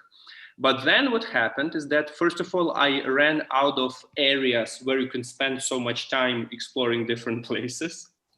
And secondly, in my hometown, Lviv, it's Western Ukraine, like 40 minutes drive to European Union border in Poland. The airline connection just improved so much that basically now I can fly with one transfer to any part of the world. At the same time, also, the pressure, not the pressure, but let's say obligations in my business operations went up. So basically, and everybody who is traveling extended trips knows that it's very hard to maintain or at least growing the business while you're on the road. So you need like some basic processes set up. So what I did is that I rented a small office just for myself here in my city. We own an apartment with my wife, so it's not no problem at all. My team is remote. And I started putting deadlines. So what works very well for me, first of all, I can fly within 24 hours everywhere in the world. I take very small backpack. I go there for 1 month. I come back. I do some focused, fast work. I have a deadline. I finish by the deadline. I'm gone. You know, and I do these multiple but shorter trips at the moment. And I found this works fine for me. Currently, even though the last, like this winter, I spent a lot of time in the US, but still, I think I'll be continuing these mini retirements, as somebody told during the. Basically, you have a base, right? Correct. That is your anchor, and So I have a base. I feel I belong here. I am deeply integrated into the society. I mean, I go out 4 minutes and there are bars everywhere. With the easy phone call in half an hour, there is somebody to share a beer. Like pretty cool in that situation. And living in the historical area, everything pedestrian, I think is very good setup at the moment. How do you travel, Sherina? So for me, I think it's been a bit different. I've never been traveling a lot, or like a complete, I've always had a home base. So at the beginning, I was a lot in Barcelona, and I would travel for like a month and a half, 2 months, something like this. But I did realize something similar, that every time I was gone, I literally didn't work. I was highly unfocused, super distracted. All I wanted to do was cover the other part, which was connect with people and network and go to all these events. So I didn't find this balance. So then I would come home and had to like work like crazy, then go again, and kind of like this. And now it's slow paced. Now I'm in Ibiza and I'm probably going to stay here for more months. So I think for me, what works is having the home base, also, especially with the work that I do. I need a good environment, which is quiet, where I can focus, where I can, so just moving all around is not something that I can adjust with very easily. So. That's interesting. Yeah, very different ways of doing this, which just illustrates that everyone can just try to find a way that works for them. Nomading isn't what Johannes is doing or what I'm doing. It's what we're all doing, and what we're making it work for ourselves. And you're touching on a really interesting point. I mean, I don't have a home base, so I better be productive wherever I am. Also, I'm a freelancer, so my clients are expecting results from me, of course. But the next topic I'd like to talk about is work-life balance, because especially for the people who do it like Johannes and myself, who don't really have a home base to go back to, it's not a holiday. But I think one of the mistakes we make is we never take time off. I still often make that same mistake, and I'm trying to get better at it, where, you know, when you're working next to the beach and you know, maybe cut the day short until 4 or 5, you almost feel like, okay, I don't need a holiday. I'm already in a beautiful place. I'm super relaxed. But I think that there are a lot of nomads who get burnt out in a way because of this, because they don't have time, where they don't have deadlines or responsibilities or different things to tend to when you're working, obviously. So what about you? What about you guys? Who wants to talk about this topic? Do you take time off enough? Do you not take time off? Do you think it's important to not burn out? I think, I mean, with regards to work-life balance, it's not really like, sometimes what I realize is that if I take a holiday of 10 days and I'm in like between projects, that after 3 days, I just start to think all the time about my projects, and I can't really enjoy myself because I do nothing, right? So if I would take a holiday just for 10 days, I would change all my plans of the projects that I work on, and I would get very unrelated, it depends a little bit where you are. So if you're really transitioning between projects, or if you have something, you know, that you're just building, where you're like, where the project is not completely finished, and then you take a holiday, especially if you're like, if you're working on your own projects, it's very hard to switch off. So what I think what would be a better work-life balance for myself is to really get up very, very early, do a lot of work, and then really enjoy the places where I am. So if I would be in Bali to explore, to meet a lot of people there, if I would be in Cape Town to go kite surfing after work, it depends on what it is. But basically, I think in order to have a great work-life balance as a nomad, it's very important to really make this time, and then decide for yourself whether you want to really take off a long time in a row, or whether you just try to put your work, organize your work in a way that you can finish at 3 o'clock or something and really experience where you are. Because if you just go somewhere and you're just sitting in front of the laptop in Bali and you see nobody, and which is what surprisingly a lot of people are doing, they just go out to take a picture and say, this is amazing here, but they sit in front of the laptop. So, and I've done this as well at some parts, right? So to really take some time off and really be very consistent in the way of how you plan your day. Anything to add? Yeah, like as for me, since I am mostly in the recurring business, this is the system where there's like processes going all the time, and you cannot simply stop. I read in a book somewhere that as soon as you tell, please stop, this is what happens. Mm-hmm. And definitely nobody of us doesn't want things to stop, right? So the way I found, first of all, I felt to myself that I feel up and feel motivated when I do some useful work. It doesn't mean I feel guilty when I don't have a work, but just the energy that you put in and you say, have the result, this is like what drives me. And secondly, there were situations where I had to take, it's not really a break, but it's just the conditions where you cannot do anything useful. Like, for example, traveling for 3 weeks from Dakar to Accra, and you're just going through some really, really remote areas in Mali and Burkina Faso without any internet, right? So what I found to myself is that when I'm settled, I am able to do some things in business to pump things up, to push things. And when I am moving, I just maintain things. Yes. And in that situation, it's possible to go far and long. That's what I understood in my own situation. So yeah, that's how it works. It's not really stopping. It's not really stopping. For Yeah, and I think also something that you, Orest, and Johannes have in common, it's your business, right? So it's hard to shut down the business in your head. I'm a freelancer, so it's obviously I also work towards the best possible results, but it is in the end not my business. And I do feel like I need that disconnection. What about you, Sherina? How do you mentioned that you prefer to just go and travel and like not work, you said?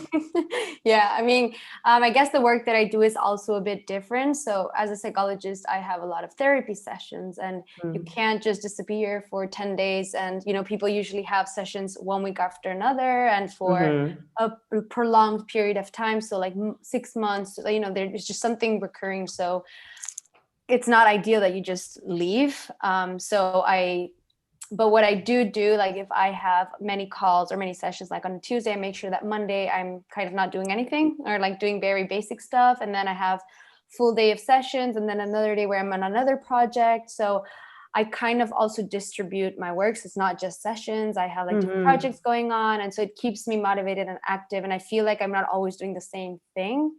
And if I'm going to travel or if I'm going to do something, yeah, maybe I do take some days off, but I always make sure that I kind of organize all the people in a way that I can still provide for them and then also have my time off. Right.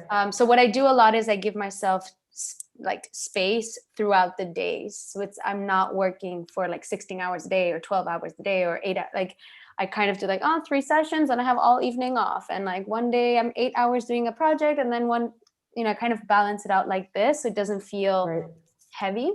So yeah. Awesome. Yeah, these are again, this is different for every person, so it's good to figure it out for yourself.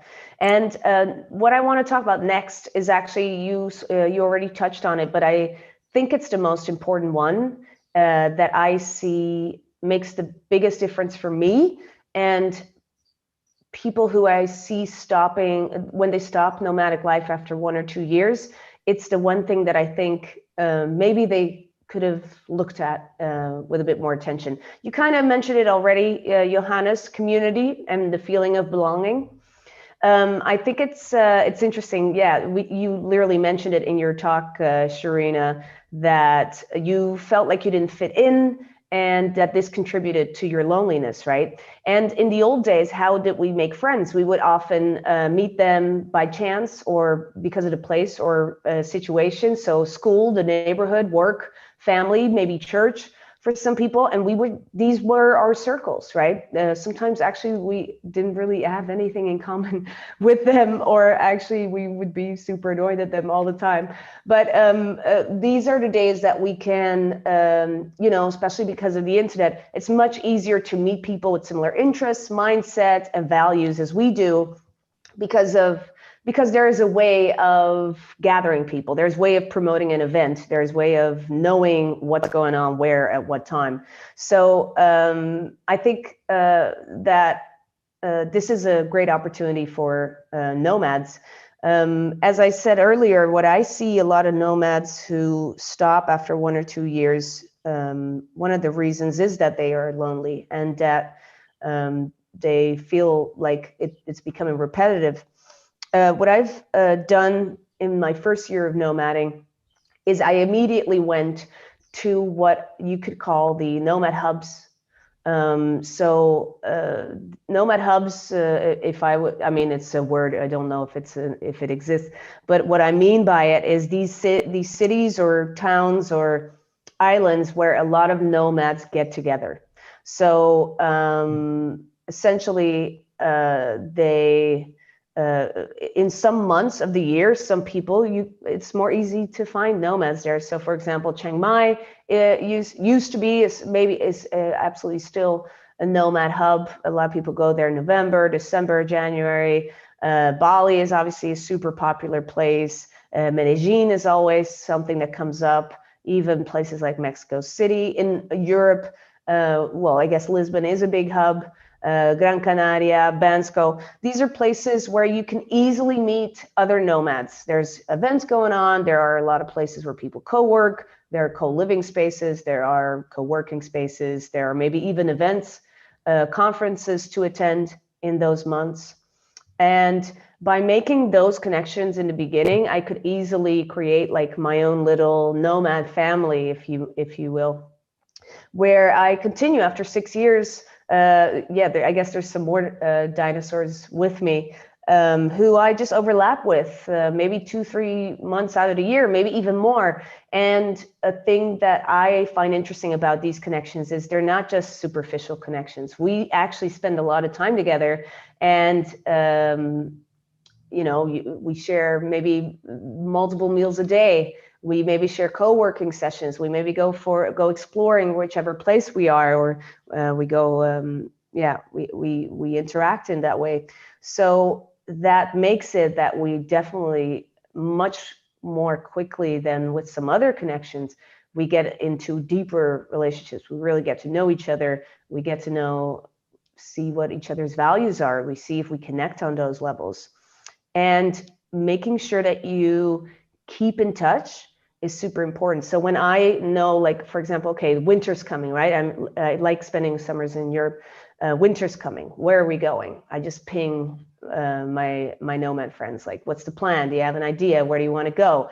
And then to see if we can maybe make it work and overlap in some of these places. And don't get me wrong, I'm the last person to tell you to not to make only nomad friends and no local friends, of course. But it is the case that often if you make these local friendships, that the only way to see them again is to go back to that location. And so that's obviously it will enrich your experience for sure, because you get to know the culture much better. And if you want to do that, I like going to the same. I've created a life for myself now where I'm 2-3 months in every place. So actually I rotate mostly, and then maybe have like some little trips for novelty. But this makes it possible that I interact with some of the locals that I meet along the journey again. But enough about me. What do you think, Johannes, about community and belonging and the role it plays in sustaining your nomad lifestyle? So just one thing in between, we have running a bit late. We're already running quite late, and Johnny, I just invited him here to join the conversation as well. But in about 5 minutes, we need to continue. At the moment, we're talking a little bit about sustainable nomad life. So Johnny, you're free to add your thoughts here as well, because you're also one of the dinosaurs in this lifestyle, and also you have a huge part in building up, promoting actually Chiang Mai. I think without Johnny, it wouldn't be such a huge hub today as well. So it's great to actually have you here for representing the Lisbon, and Johnny has been doing a lot of things in Chiang Mai. Just from my side, I want to add that, I think that people think a lot that we are lonely, or we are just running from one place to the other. But in the beginning, when I started out, it was exactly like this. And this is why I started the Nomad Cruise, also to bring people together. And in the first year, I only met 5 people who were working and traveling as well. And I didn't know about the word digital nomad even when I started. And these days, like, what I feel after having done this for a long time is that there are certain connections, and I've met a lot of people, and basically you will meet these people again, right? Like, there's a lot of people that I met in 8 different countries. And if you go especially to these nomad hubs, that is a great way always to reconnect. And maybe it's not necessarily always the same combination of group, but it seems that there are kind of like invisible circles of people who are moving around the world, and then new nomad hubs are opening, and then maybe one year they're going to be in Sri Lanka, or they're going to be in the Philippines maybe in the future. So these places where these people evolve, they change, but it's very, very important from the very beginning to really try to meet your people who are on the same level, like on the same journey as you. Yeah, I definitely agree. And I remember in 2013, there was only, I think, 7 or 8 digital nomads in all of Chiang Mai. And one of the reasons why I started the Nomad Summit and started promoting it so much is I just, was lonely. I wanted more people to come. And I thought, this is such an amazing city. If there was just more people here, it would be better. And when, we started having that event, and then I started going on the Nomad cruise, I realized there's, hundreds, if not thousands of us. We just need a time and place to meet, because a lot of times, I don't know, it's kind of like as Rosanna said, is even though we are capable of traveling on our own, why would we, when we can instead know that there's going to be, all of our friends or a few hundred new friends in Chiang Mai in December, or in Lisbon in June, or, whatever it is. And for you with like kiting, for example, I'm sure there's a season where everyone's going to be in a certain area, and it just makes sense, So I'm glad that there's new hubs popping up. One thing I was a bit scared of in the beginning was that people would get so spread out and that we wouldn't see each other. But I'm glad that these events, hopefully they'll start again soon in person, but in general, those events kind of migrate everyone back to the same place at least a couple times a year. Yeah. Shall we actually? So I think this is the most important reason that this works for us on the longer term. There are more reasons, of course, but we're running a bit late. So I would like to just finish off with some points of advice, maybe for someone who's thinking about becoming a nomad, or maybe they're in their first year or months of being a nomad. Is there something that you would want to give to these people so that they can sustain this nomad life for as long as they want? Yeah, it's just like at university. Oftentimes, the first connections that you will make in this journey, they will be the long-lasting connections. And find people who are also just starting out as nomads. You can do this very good at events. You can also go, Johnny's organizing the Nomad Summit, for example, or the Nomad Cruise, or you go to hubs and you just really try to find these people. And if you start like this will have a huge impact on your journey. And yeah, so I think make good connections and find people who are on the same journey, like who are just starting out. And then for sure, some people will stick with this for the next 5-10 years, and others will drop out after 1 year.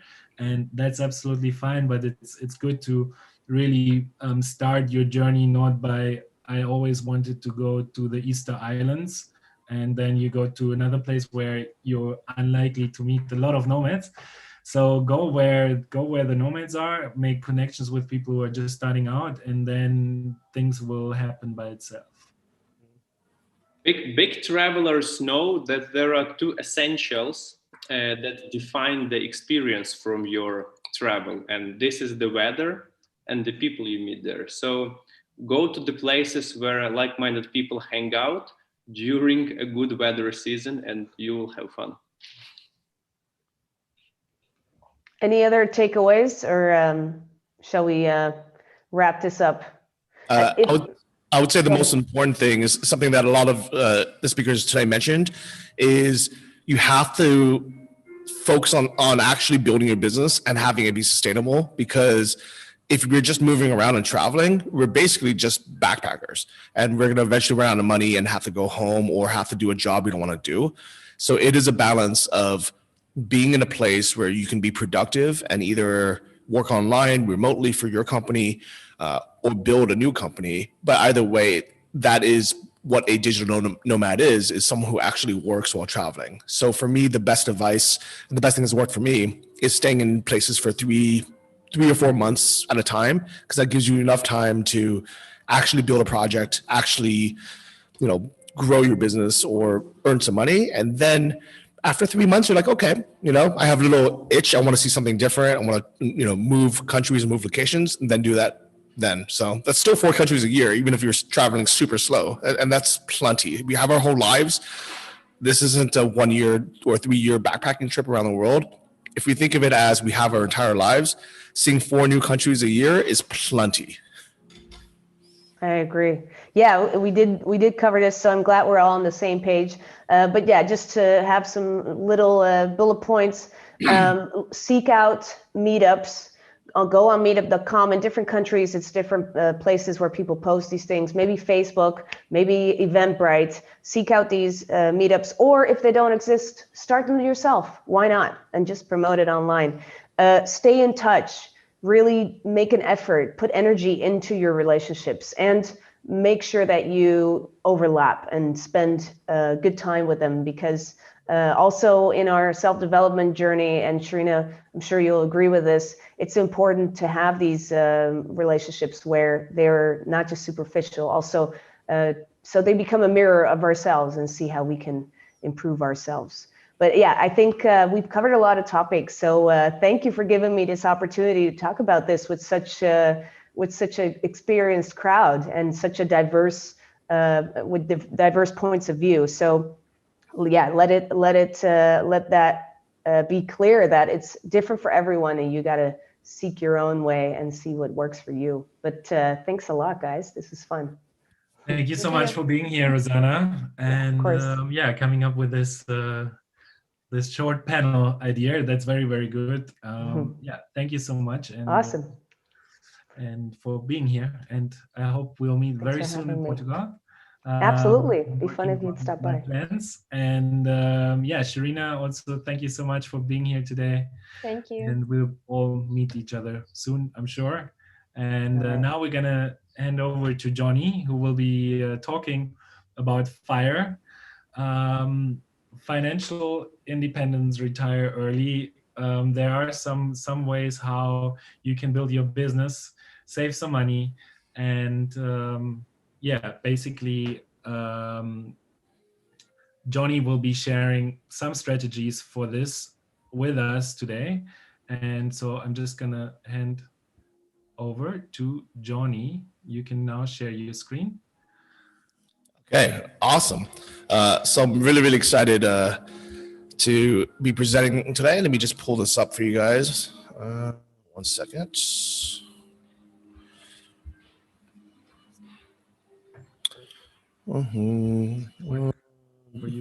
I'll just share my desktop and we can see it from here, I guess. Can you see this okay? Yes, perfect. Okay, awesome. So today's topic is something that people in the nomadic community don't really talk about, because I think we all live very in the moment, which is a good thing. But we also have to realize that as being digital nomads, as being entrepreneurs, or even by being a freelancer, we lose some benefits of the traditional 9-to-5, which includes having a retirement plan or having that safety net. I mean, we would literally lose things like Social Security, if you're American, or kind of whatever the government pension is in a lot of other countries. So this is a talk about FIRE, which means financial dependence with the option of retiring early. And the reason why retire early is kind of an asterisk is because it's an option to. I honestly think that if we just retire in the traditional sense and we just do nothing, that we'll get bored after a year or two and we'll probably not live very long. But if we are able to do what we love and, maybe whether it earns money or not, follow our passions while having the financial means to continue doing so, that is the ultimate plan. So here's kind of a big question that everyone should ask yourself. And this is kind of a hard truth, but also everyone should know this number. If you had to stop working tomorrow for whatever reason, right? Let's say you decide you want to retire, or if you get sick, you get into an accident, knock on wood, you lose your job, whatever it is. If you had to stop working tomorrow, how many months can you continue living your current lifestyle with just your savings or the money coming in? This is the definition of wealth. A wealthy person can continue their current lifestyle and pay all their bills for many months or years. It doesn't matter how flashy you are, or how rich you are, how nice of a car you have, or how big of a house you live in. If you can't continue for a few years, you're not very wealthy, and you don't really have a safety net for the future. So there's three ways to have this financial freedom. The first is basically if your income is higher than your monthly expenses. And the first way to have that is through some kind of passive income, which I'll go through. The second is through some kind of investment income. And the third is something called a drawdown. So let's first talk about income. There's three categories. The first is active income, which everyone is probably familiar with. This is, whether you're freelancing, you're consulting, you're coaching, you're doing marketing, you're teaching. This is money that you're earning as an entrepreneur or as an employee. The problem with active income is once you stop doing it, if you take a break, it's gone. Then we have things called semi-passive income. And honestly, a lot of us make the mistake of thinking this is passive income because sometimes it feels like it. If we make money from a book royalty, it feels like passive income. But as I've learned in the past couple of years, once you stop promoting these books, even if you're getting good reviews, as time goes on, unless it's a classic, which most of us are probably not going to write, the earnings slowly go down. And this applies to everything. Whether you have an e-commerce store, you do affiliate marketing, you have a YouTube channel, whatever it is. It's semi-passive because yes, we technically continue making money for at least a couple months or years, but eventually it does slow down or kind of dry down a bit. The last part is what I would call truly passive income, which is anything kind of financial based, in general, stocks or bonds or index funds, where you get dividends or interest, when you get real estate, what wouldn't be included here, or, things like crypto, unless it continues going up because they don't pay a royalty or a dividend or anything like that. But if they continue going up, yeah, I guess you can sell some off. But aside from that, they're not actually earning money. So don't become this broke person, after, when we wake up one day and something happens, or we wake up and we're 40 and we're like, I'm tired of teaching English online, or I'm tired of, my job, and I have to do something. So this is why I'm a big fan of investment income and also the drawdown, which we'll talk about in a second. Now, I want everyone to look at the spreadsheet. I know it's math, so it's not the most exciting, and this is probably small, so don't worry too much about the numbers itself.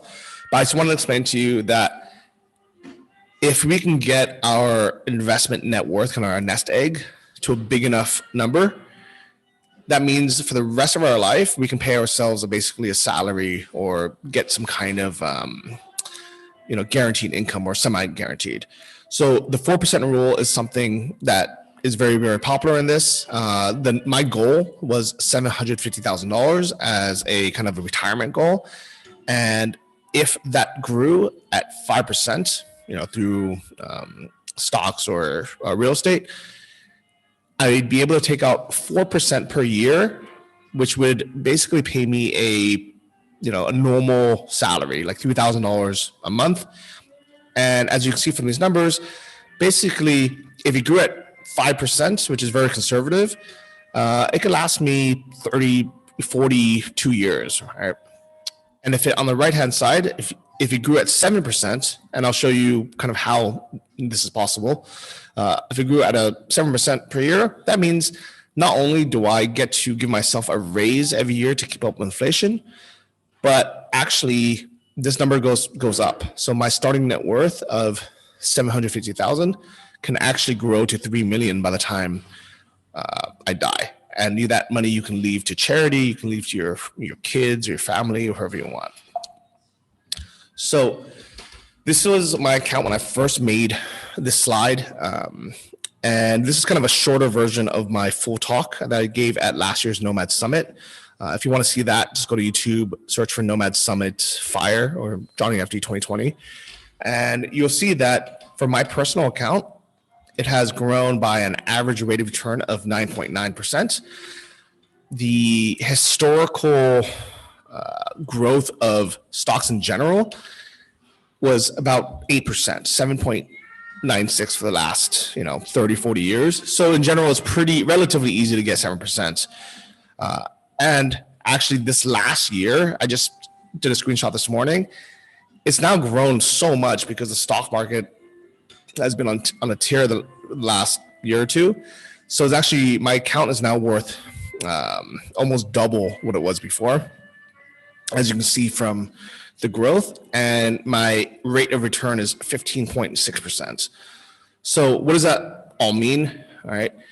This is basically the path to FIRE and the path to being able to retire at all one day, but also to retire early if that's what you want.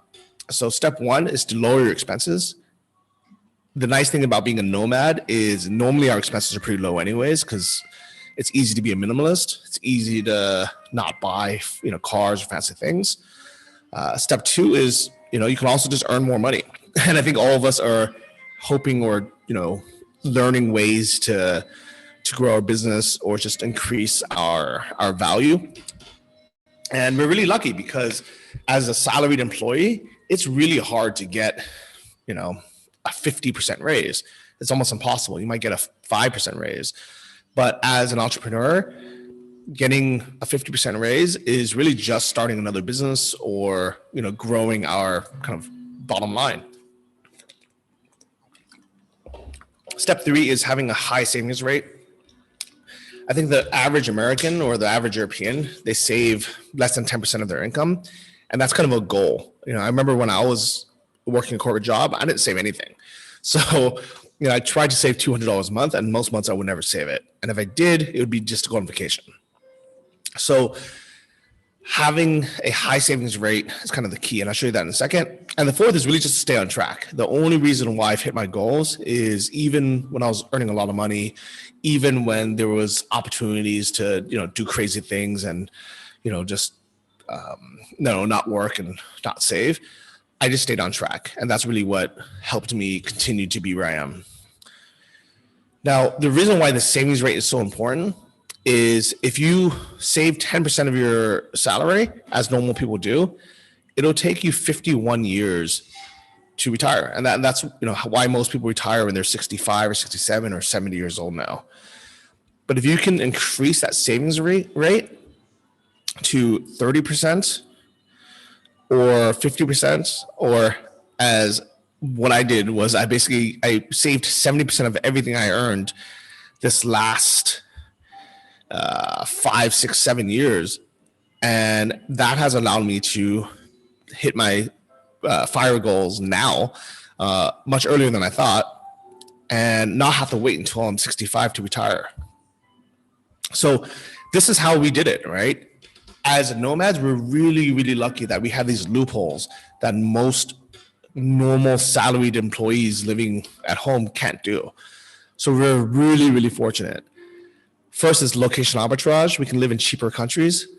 So Chiang Mai, Thailand is much cheaper than California. Lisbon is much cheaper than, Sweden or even Germany. Our cost of living are just lower by being somewhere else. And we're almost kind of forced to be minimalists because we just can't buy things. Like I've never bought a TV. Like I haven't bought a TV in 10 years. I only own 2 pairs of shoes because I can't travel with more than 2. And it just forces us to have less stuff, less shopping, less electronics, big electronics at least, no cars, things like that. And there's so many ways to save money on income taxes. Because we're not in the country using the services, we're entitled to 0 to 15% income tax instead of 30 to 50%. And this is different for every country. For Americans, we just need to be out of the country for 11 months of the year to qualify for this exclusion called the foreign earned income exclusion. I have a video about that as well. But for a lot of Europeans and Canadians, you just need to be out for more than 6 months a year. So all this kind of adds up. We can save on insurance by not needing health insurance in the US, when we can just have travel or medical insurance, which is much cheaper, pay out of pocket. We can not have a car payment and not have insurance for that. So this just allows us to have a very high savings rate of 70% or more. This allows us to bootstrap business.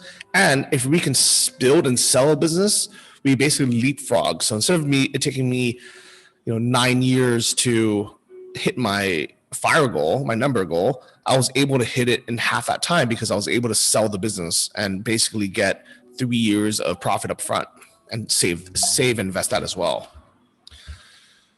So my original fire goal was $750,000, which sounds like a big number to some people. And other people, when you do the math, you realize, actually all of us can get that if we just save for the next, 9 years or less. So the reason why I hit that, I wrote this goal down, was I calculated how much money do I need per month to be able to survive, not work anymore. And it doesn't mean that I'd never earn, money anymore at all, because I still like having businesses. I still have passive income coming in. But I knew that kind of my baseline expenses, if I just needed to stop working, was about $2,500 a month. And I got that because I've committed to send my parents $1,000 a month because unfortunately they didn't save for their retirement. So I'm the one kind of supporting that. And for me personally, I only spend $1,500 a month. I live pretty minimalistic. I live in cheap places like Thailand or in Sri Lanka. And even in Portugal, you can get by for about that much. I'd be sure it'd be a little bit nicer to have $2,000 or $2,500 a month. But this is kind of a baseline where you can definitely get by. So to do the math of what your number is, just take how much you need per month to get by and multiply that by 12, which is your yearly expenses, and by 25. And that is your FIRE number, how much you need to achieve financial independence. Mine was $750,000, which I had calculated it would take me 9 years to achieve if I continued saving $3,000 a month. And because the stock market has been so good the last year, I've actually reached that a bit early, which I'm very happy with. And to get that, basically it was just a combination of things. This is screenshots of all the random businesses I had. From the top left, this is my Udemy courses, which is something I never even really talk about, promote, but it's made me $20,000 kind of over the lifetime. And all that went to just savings because it wasn't money I needed to live off of. For my YouTube channel, even when it was kind of just a hobby, I took all the money that I made from that, put it into savings. My main business, which was dropshipping since 2013, basically, lived off of $1,000 a month, and the rest of it I just put into savings. So the reason why I was able to hit it as quickly as I did was literally because I would save 75 to 90% of everything I earned instead of spending it. And as I talked about earlier, it's only because I'm location dependent and I'm not living in California that I'm able to do this. There's no way I'd be able to live off of $1,500 a month if I continued living in San Francisco.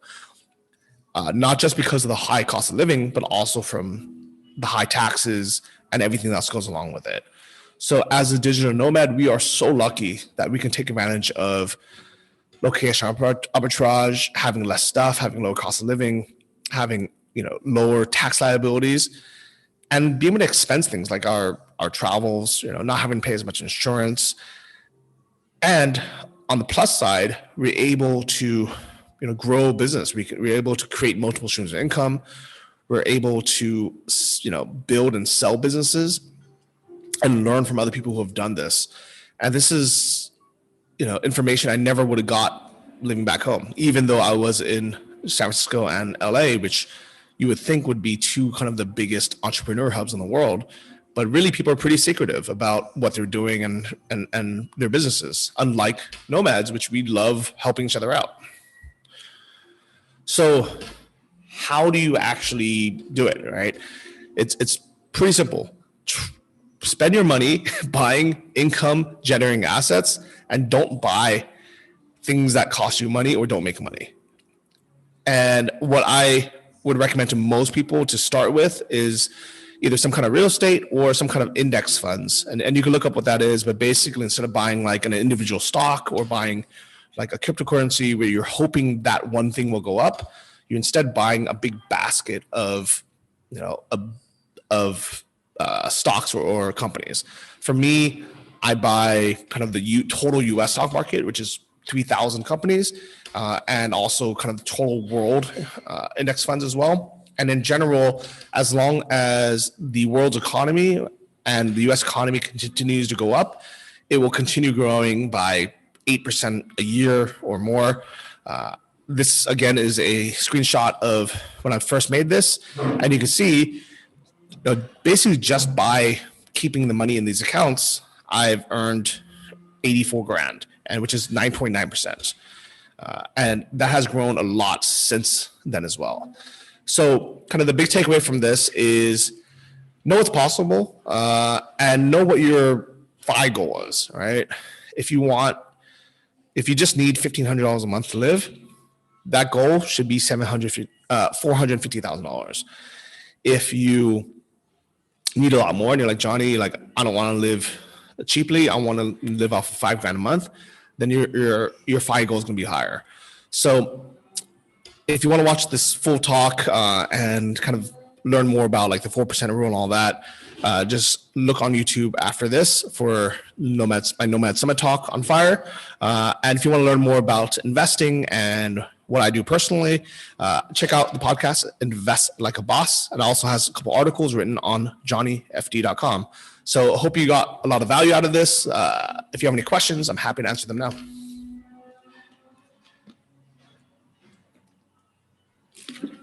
Thank you so much, Johnny, for sharing this with us.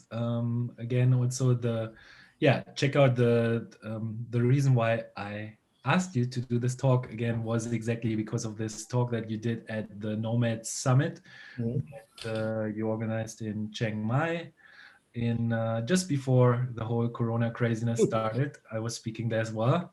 And actually, do you have any news on are you organizing another summit, another live conference anytime soon, or? Yeah, I would like to, but honestly, financially wise, it's not worth the risk because these venues want like a $10,000 deposit, and if something happens, you just lose that money. It is honestly, it's as much as I would like to organize another event financially, but also just time wise, it just hasn't been worth the effort of committing to to organizing a big in-person event anytime in 2021. Hopefully next year in 2022 things are open back up again, but as far as right now, like, I just can't do it. It's just too risky to have travel locked down again. Yeah, I can fully understand that. I'm also very hesitant at the moment with organizing any bigger events because we don't know what is. It takes a lot of work to prepare things, and so that's also one reason why we're just doing a little virtual summit here. But hopefully the things will get a little bit better soon, and then we can also visit you at the summit one day. Yeah. So thank you so much, Johnny, for sharing this with us. We don't have really time for Q&A now because we're already a little bit behind the program. So I will now actually invite Stella to join the room, and and thank you, Johnny. No worries, it's been fun. And Stella, welcome to the room. Hopefully you'll so thank you so much, Johnny, for sharing this with us. We don't have, so Stella, you need to turn off your YouTube channel. Okay, perfect, great. And Johnny, you can turn off the screen sharing because we can still see your screen. And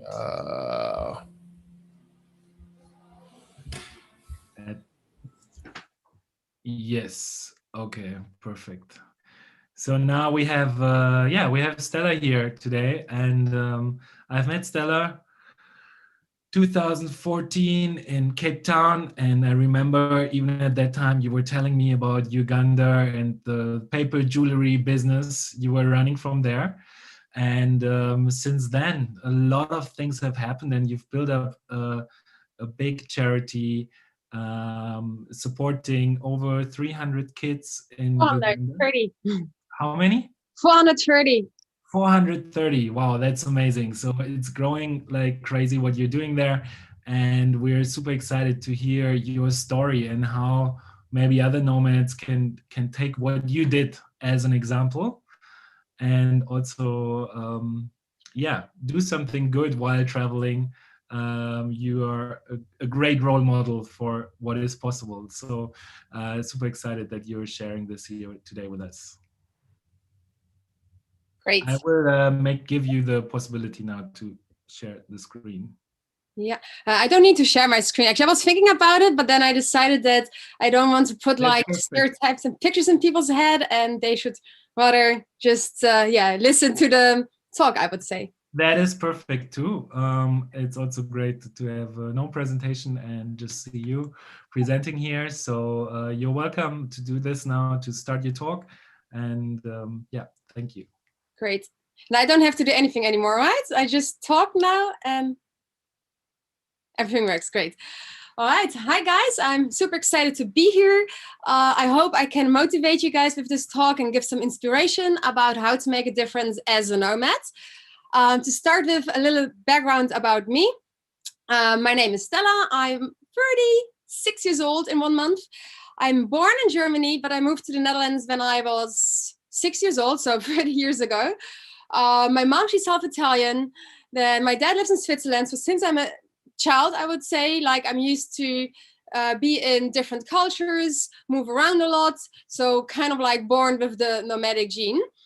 I studied international law in the Netherlands. This is actually because my parents are more from the conservative side. So for them, it was quite important that you have like an employer and like a good job with a fixed salary, all of that. But for me, it became very soon clear during my studies already that I did not want to go into this path of sitting in an office all day and being dependent on one location. I really wanted to become location independent in order to also see my family who lives all over the world. But even more important, I really realized how privileged I am because I grew up in a nice house. I had all the things I wanted. I could go to every single study trip that was organized by my university. I could basically study whatever I wanted, could do whatever I wanted. So in 2008, when I was 23 years old, I thought like, yeah, before I start my working life as a lawyer, I want to travel around the world because, yeah, I'm that privileged. I have a German and a Dutch passport, so I could go anywhere I wanted. And during those travels, I was actually confronted a lot with injustice and poverty. And that made me realize that I did not just want to become an international lawyer and just work for big companies, but that I rather want to go into the development aid field. So I did a second master in human rights and democracy. And that one brought me to Uganda in 2009. And Uganda literally changed my life. Johannes obviously knows it because whenever I'm not in Uganda, I'm nomadic, I'm traveling, or better said, whenever I'm not traveling, I'm in Uganda. So you will always find me either in Uganda or on the road. Right now, I'm, by the way, in Germany, but in 3 days, I'm back in Uganda. Anyways, so when I was in Uganda, I met a lot of amazing, inspirational people. One of them is Suzanne Laker, and she's also my social business partner, and she also runs our charity in Uganda. And I would like to share a bit more with you guys how this actually started. So during my studies, I was a member of SIFE, which is nowadays called Enactus, and it stands for making people self-sustainable by teaching them how to fish and not just giving them fish. So entrepreneurship is key, and education. So I always wanted to do something that really would make sure that people become self-sustainable. And Susan in Uganda, she showed me her beautiful jewelry from paper beads. So we thought like, this is a great idea. Let's start with this. Like, let's start marketing those jewelry beads like all over the world. Since I'm traveling a lot, I can bring it to like different markets and also adjust the products to our customers. as you can imagine, like in Europe, the fashion is slightly different from what we are wearing in Uganda. So we started out with the 22 Stars jewelry. And this is how I met Johannes as well in Cape Town, because I was there for a fashion photo shoot, of course. Cape Town is the place to be for that, you know, to take beautiful pictures of the models with the jewelry. And then I ran into the first digital nomads, who actually made me realize that what I'm doing is basically being a digital nomad or working remotely, because I have like several apartments which I inherited from my parents. And I started to rent those out. Like before, I never actually thought about renting them out, because this was something my parents would not do, you know. They're like more like traditional.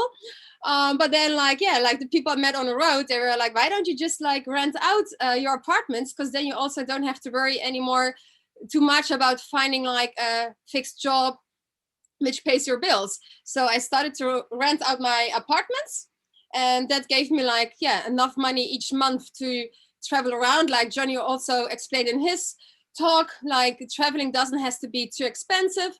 For example, I don't have a car anymore. I don't have any long-term rentals. I don't even have like a phone contract, nothing anymore. So you can really downsize your budget.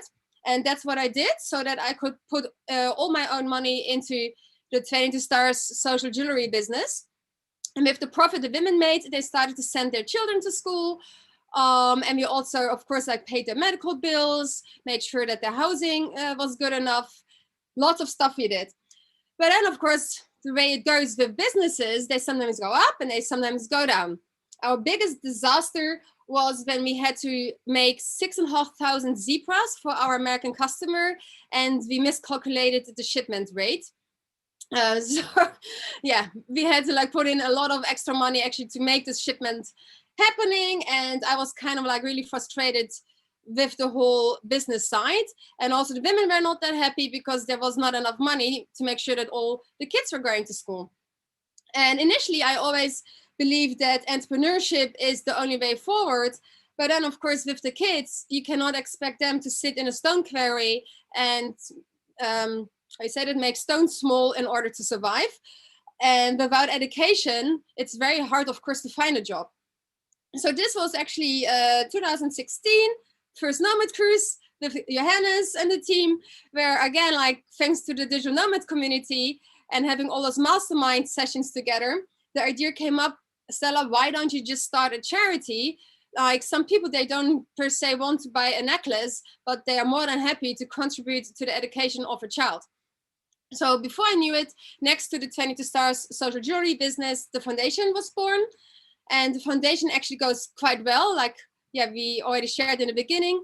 We started with 50 kids, went to 100, 200, 300, and now we are over 400 children. But actually the numbers are not that important to us, because for us, like quality is the most important thing. So we also have quite a lot of kids in secondary school who even have 2 sponsors and not just 1 sponsor. And besides sending them to school, we also make sure that all the other basic needs are met. And in addition, also the social business side, it kind of like changed, because our product, which used to be only jewelry, actually started to become digital nomad retreats. So since 2017, we are organizing retreats. Now, usually about 10 people come, and then they can see the projects that we are running at 22 Stars. But foremost, they can also see the beauty of Uganda. Because I realized that with a lot of charities, the problem is they want to get money. And in order to, do fundraising, they always use images of children in dirty clothes who are crying, which is really, really uncool and not cool. So if you check out our social media channels, we really try to stay away from that. Because I realized that even digital nomads, they were not coming to Uganda because they asked me, but Stella, you guys don't have internet, do you? But what do you actually eat over there? Do you guys have enough food? I even actually had participants coming to my trip who packed 5 bottles of water in their suitcase because they thought we might wouldn't have clean water, or maybe the first night they were not sure if there would be water because they were going to arrive late. And I was just like, are you guys joking? Are you kidding me? And I understood like how people have no freaking idea about the beauty from Uganda. We have, for example, mountain gorillas. It's one of the most entrepreneurial countries in the world. We have so many startups in Uganda. There's so much potential. And this is like the other social business I'm having is organizing those retreats. And then of course, like when the people come, they all sponsor kids, they set up fundraisers.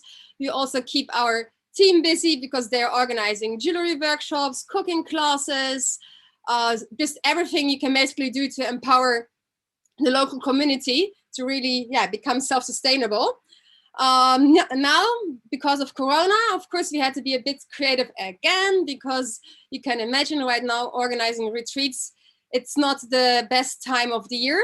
Even myself, I'm supposed to fly to Uganda on Wednesday, but I'm currently still waiting for the president of Uganda to make an announcement regarding the current Corona situation, which became the last 7 days a little bit more critical. So I would not even be able to go next week. It depends a bit on if there will be another lockdown or not. Because in Uganda, a lockdown looks very different from a lockdown in Europe or elsewhere.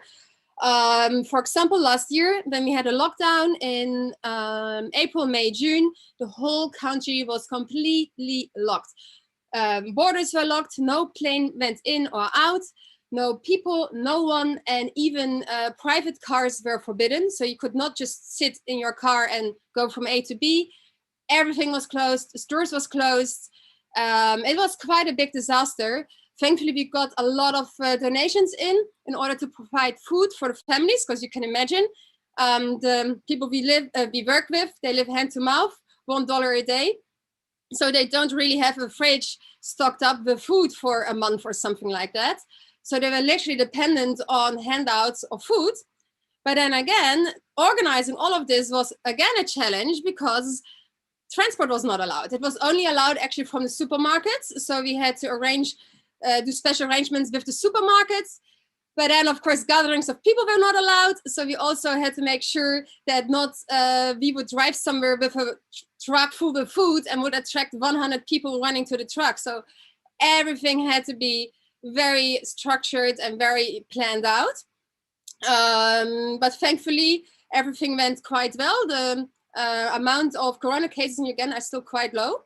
Although, like I already mentioned, we still don't know how the future will be, since we still don't have too many hospitals. But this is, I think, also the cool aspect which I like about bridging cultures, traveling, being nomadic, that you see how other countries deal with certain situations differently.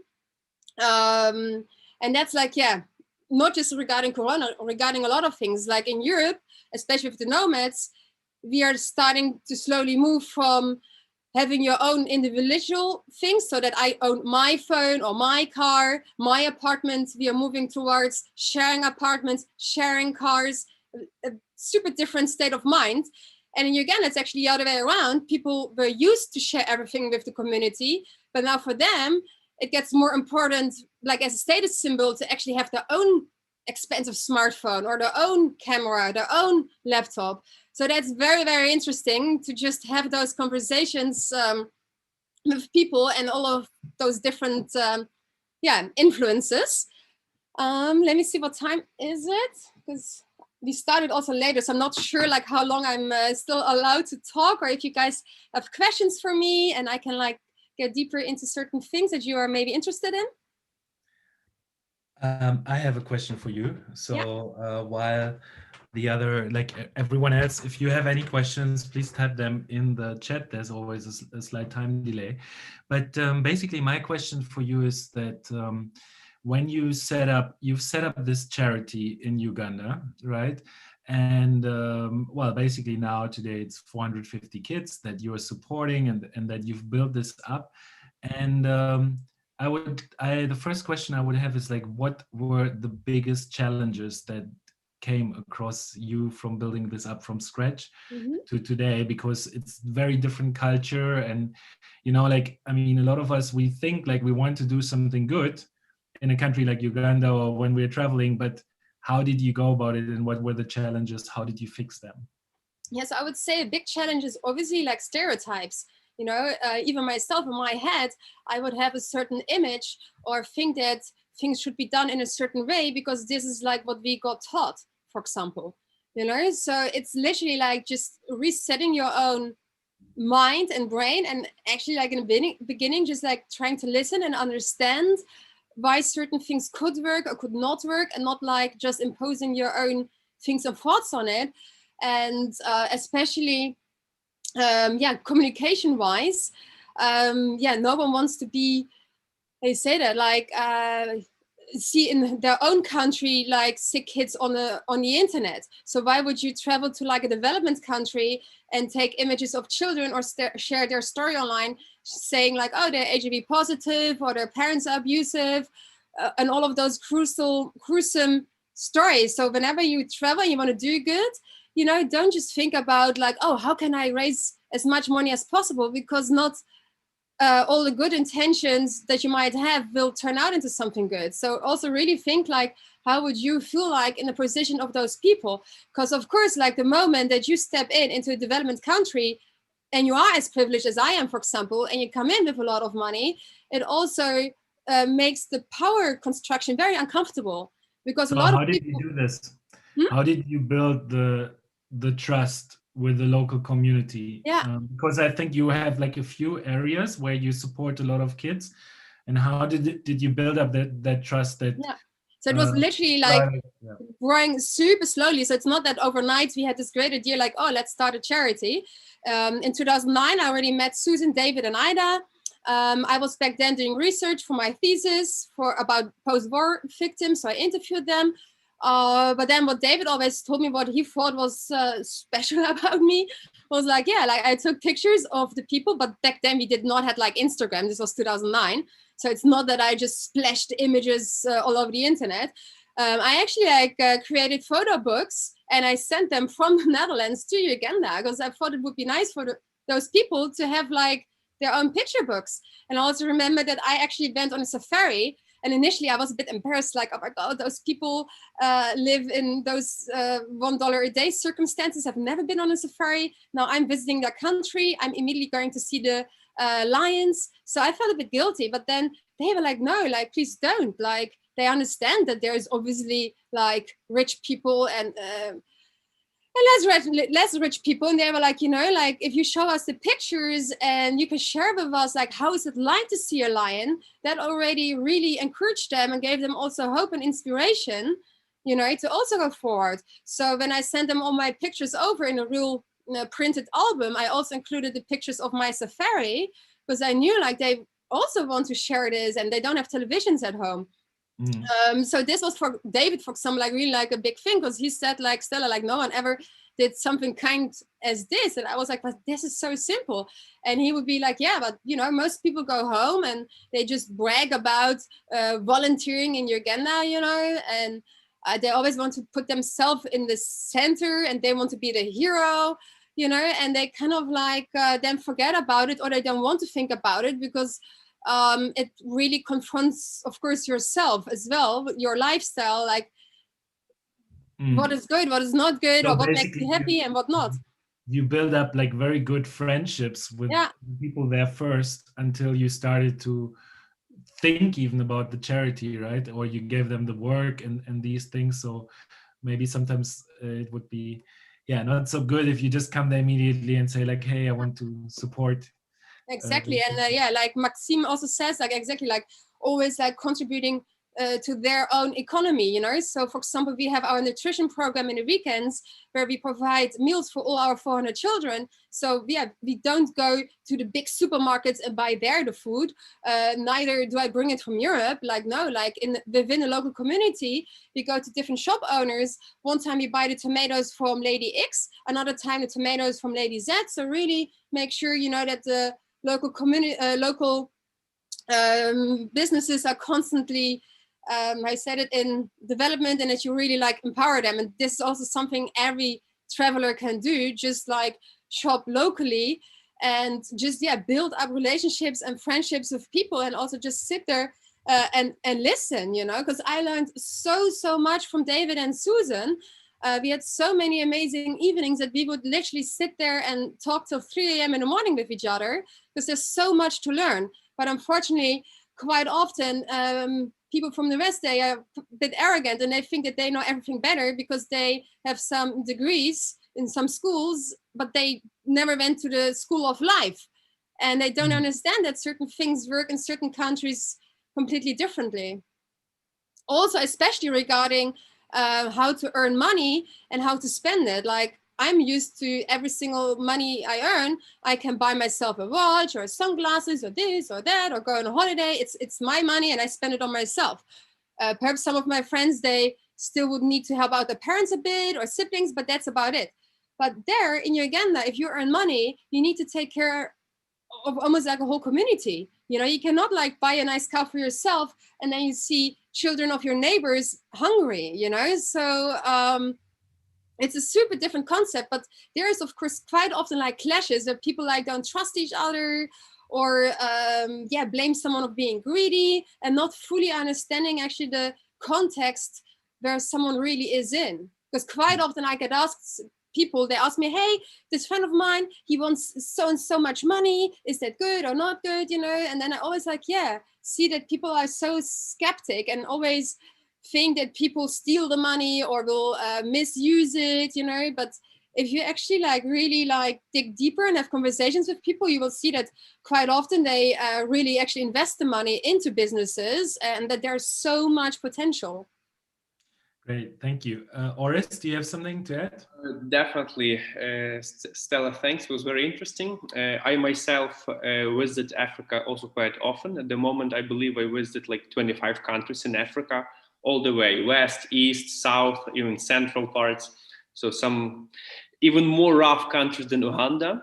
And you probably face the situations when you come and you try to invest or donate or do something for good, to like show people how to fish, but eventually some situations happen to be just, you know, that it goes anywhere. For example, I had a situation in Guinea-Bissau where I've seen a potential in one guy. He was into flowers, so I gave him some money. As I told him, this is not a borrowing, it's not a present, it's an investment for your thing, to you know, rent piece of land and continue growing flowers. So you use this money for rent and you have to buy a computer for yourself in order to be able to market and so on. He didn't expect it, so it was my pure gratitude and some entrepreneurial thought for him, just, you know, normal stuff that you do when you try to help somehow. And eventually, after a couple of months, I received requests for more money. And eventually I realized they didn't go to the right direction and nothing eventually happened. And as a European, you probably see a lot of other organizations doing some support in African or in other African local organizations, and money simply don't go the right directions, or they stay in the pockets of some decision makers and so on. So did you face such situations in your own practice? And if yes, how did you deal with this? Well, not really actually, because we always took like very like small steps. So it's not, you know, that we came there with like a big amount of money. Like also with the kids, we literally grew slowly, adding more schools, adding more children. Then myself, like I'm at least 3 times a year in Uganda, you know, to also make the payments to the schools, to really make sure everything like goes right. And I just help out my team as well. I also make sure my team has everything they need. So they don't even think about stealing from me, you know, because whenever they are sick or they have certain problems, we take care of them. You know, for some of our project leaders, we also pay for their rent, for their kids, you know, and sometimes I, of course, see organizations who hire people for a really shitty salary, you know, and then those people, yeah, of course, they might steal money or food whenever there's the opportunity because they don't get taken care of enough, I would say. And regarding the small businesses, so we partnered up with Ugandan organization, Entrepreneurs Hands Uganda, with Nicholas. He's a friend of mine, Ugandan friend. I met him 4 years ago, and he does trainings. So before we give anyone a business loan, they first need to complete like a 4-week training with us, where Nicholas literally goes with them through everything, like who are your customers? How do you deal with customers who are not paying? We even made like this marshmallow pyramid challenge with the sticks, you know, like everything. However, most of our entrepreneurs, they are illiterate and they are also not able to count. So quite often they actually just need Nicholas, as well as us, to just help them making calculations and calculating if a certain investment is actually worth it, yes or no, you know? And yeah, they need obviously education and training and guidance, and then they get the loan. But then it's also monitored. So Nicholas also sits with them like once a week with the whole group. They discuss, you know, like if there are any problems, if they, for example, have like a bad season, or if someone is sick, you know, so they come together like every week. And then also every person who gets like a loan, they also have, how you call it, not a supervisor, but like another person who is responsible for them. So we always team them up, you know, and then usually like the supervisor or the person who's responsible, he's on the list to get the loan in the next season, you know. So he also wants this guy to succeed, because if this guy screws up, he will risk that he's not getting the loan, you know. So I mean, there are obviously like certain strategies behind it, you know, to really make sure that everything goes well. Because of course, like a common thing, especially in the communities we work in, is the pyramid scheme. People get a loan from, let's say, 22 stars, just in order to pay back the loan they had from Johannes, you know, and then they go back to pay the next loan, next loan, next loan. But that's why we always have our ears open. Our project leaders, they live in the areas where we work. So yeah, they can also easily hear like, hey, I have the feeling this woman, she actually has a loan with several groups. So let's not give her a loan, because there's no point of it. You know, or we just have more trainings with her or counseling to also make her understand why we would not consider her for a loan, you know? That's very insightful. Actually, yeah, I mean, it's good to know that you're basically controlling the things, and as you're building up the trust, you can give them more support, right? Yeah. We are slowly going over to the next topic, but do you just want to share a little bit if people want to support your kids, because we also got these questions and where they can go? We will share the link in the comments. Exactly. So our foundation website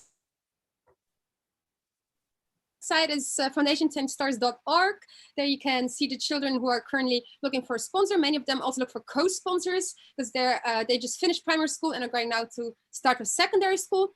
Yeah, so please sign up. School sponsorship is long-term. If you're more into like a one-time donation, that's also super helpful, because we can buy for the kids mattresses or clean water filters. I mean, there are always tons of needs. Hopefully, when Corona situation is more under control again, I will organize again impact retreats for digital nomads. So then come over and visit us in Uganda. Besides that, online volunteers always helpful. Or if you're like a big influencer, then definitely make a shout out. And nice to see Curtin, because Curtin and me, we actually met in Uganda a couple of years ago. How did that happen? Yeah. Ooh, do you want to share that, Curtin? Yeah, I mean, we could make it for another talk, but there's an app. I'm not sure if anyone's heard of it. It's called it's called Tinder, and it's like a social meeting app or something like that for entrepreneurs. And yeah, we had like an 8-hour conversation about 22 stars and Nomad Cruise and Uganda, and that's actually what got me involved in this whole community. So thanks to Stella for kicking it all off back in 2015, 16, something like that. A long time ago, 17, I don't know, some years ago. Yeah. So yeah, without this little meeting on this social networking app, Curtin wouldn't be here today. And thank you so much, Stella, for sharing your story with us. We're going to share the links also again in the chat and also later in the description. Really amazing work you're doing, and I can highly recommend to support it. Stella is actually like, you really see where your money is going, because Stella shares always a lot of positive, happy updates. So if you want to support a child, please check this out. That would be great. And yeah, now we're handing over to Curtin, who will tell us a lot. Thank you, Stella. Who will tell us a lot about fear. And Curtin has also been traveling to a lot of countries and gotten himself into very uneasy situation, I would say, right? And looking forward to hear what you are sharing with us today, because fear is a big thing. It keeps us away from actually living our dreams, and would love to have your insights into that. Solid, yeah. Thanks, Johannes.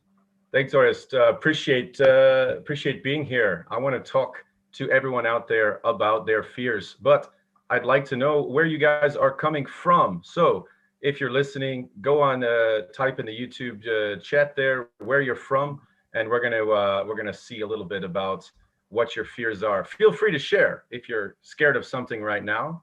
Just type it in, and I'll try to tie it in to the end of the speech. So, folks, why am I here? What's the point of this talk, right? Fear, like Johannes said, is very significant. It's a huge part of our lives. And it's not just the scary stuff like death, monsters. It's a lot of the small stuff, the little things that get into our daily choices, short-term, long-term choices. Too many times we have long-term goals, but we let fear get in the way of our short-term decisions. And that keeps us from getting what we want. Our personal lives, our business lives as entrepreneurs, fear distracts us from a core level, right? Unlike anything else. Eliminating fear is not possible. I'm not here to tell you how to eliminate fear. If I tell you don't think of a purple tiger, you're going to think of a purple tiger. It's just the way our brains work. But what I can help you with today is find tools, right, to get this fear out of the way, right, so you can actually make the decisions that you want to make. Now, as they said in my intro, yes, I've been traveling a bit the last 16 years, working in Europe, Asia, Africa, North America. I've worked in jobs in chemicals, retail, finance, logistics, metals, education, technology, entertainment, and now in apparel. I've discovered ways to what I call flip the fear. So let's get going. Problem number one with fear is that people don't really identify it. They don't actually know what they're scared of. And I'm going to share my screen here. I've got a little friend who's going to help us out with a quote. Yes, there's the screen. Some of you might remember the Star Wars series. There we go. Yoda is my favorite character from the Star Wars franchise. And Yoda has a famous quote about fear that is, named your fear must be before banish it you can, right? I'm using Canva because PowerPoint and Google Slides are old school, right? Everyone's on Canva now. There's Yoda. There we go.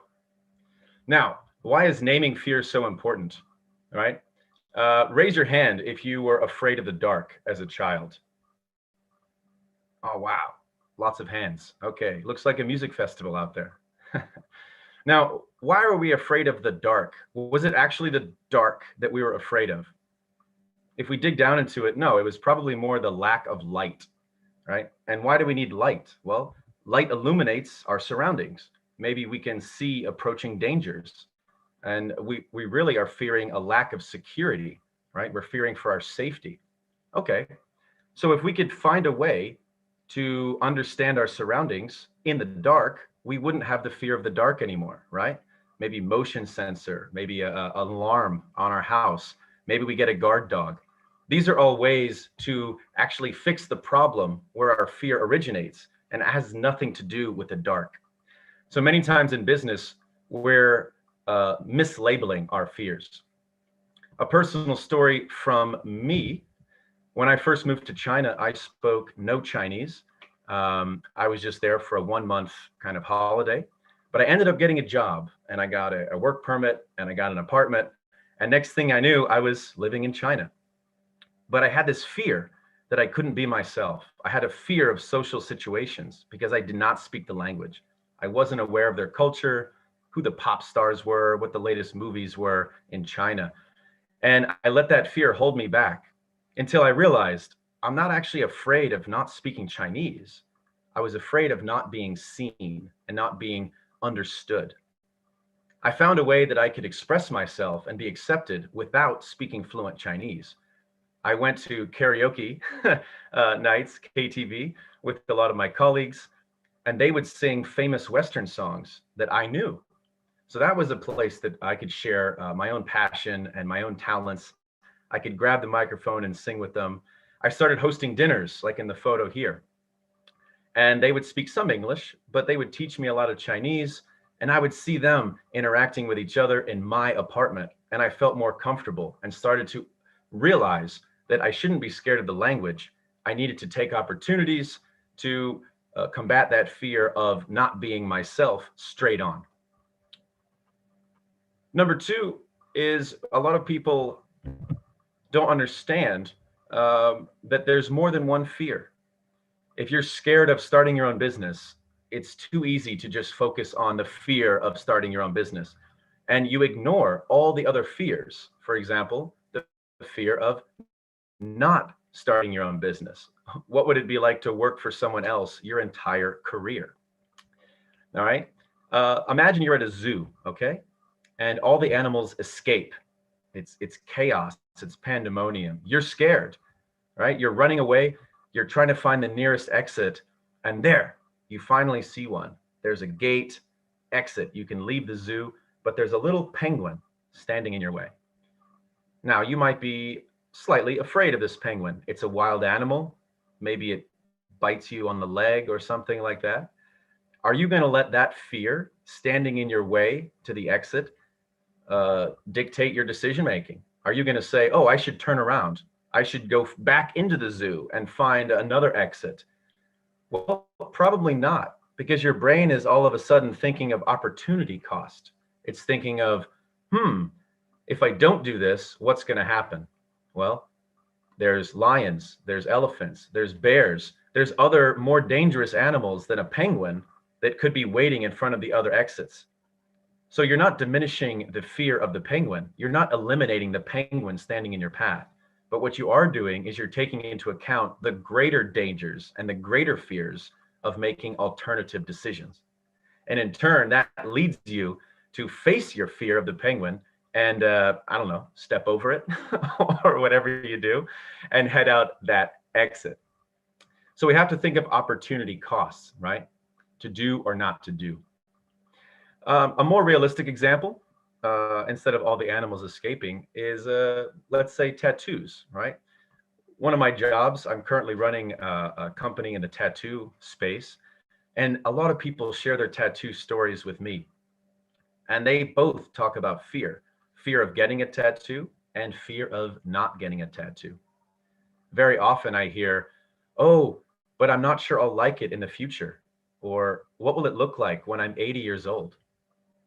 But from the other side, I also hear, I'm afraid to live the rest of my 20s without this ink.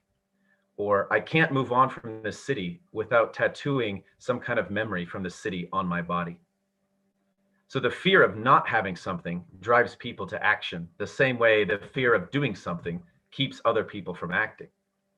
There's always a potential loss from any kind of action or choice.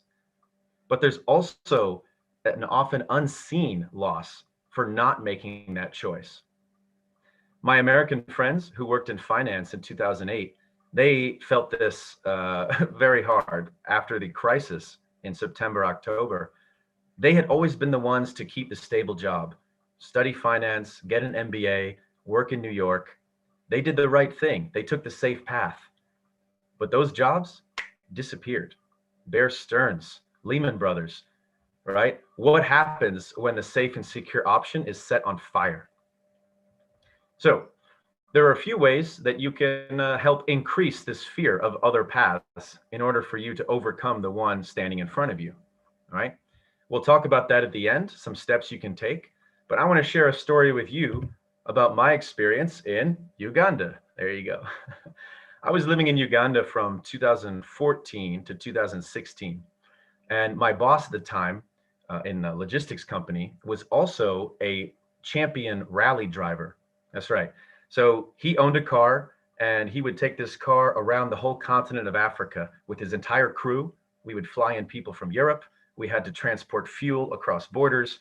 We had to get visas for all of the mechanics. It was a very cumbersome process. And the navigator, for those of you unfamiliar, the navigator sits shotgun in the seat next to the driver.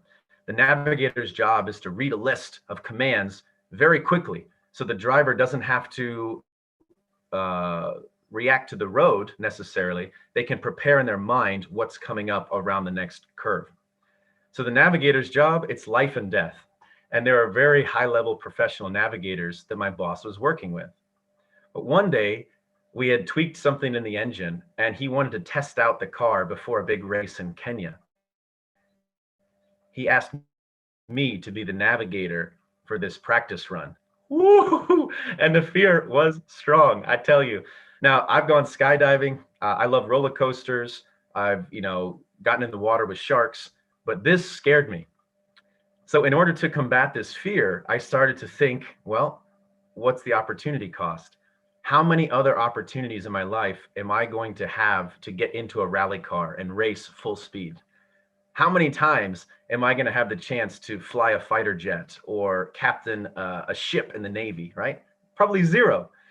So instead of saying I'm scared right now, I looked at the entire life that I saw ahead of myself, and I said, this is my only chance. And the fear of passing this up is too great. And I did it. And wow, it was exhilarating.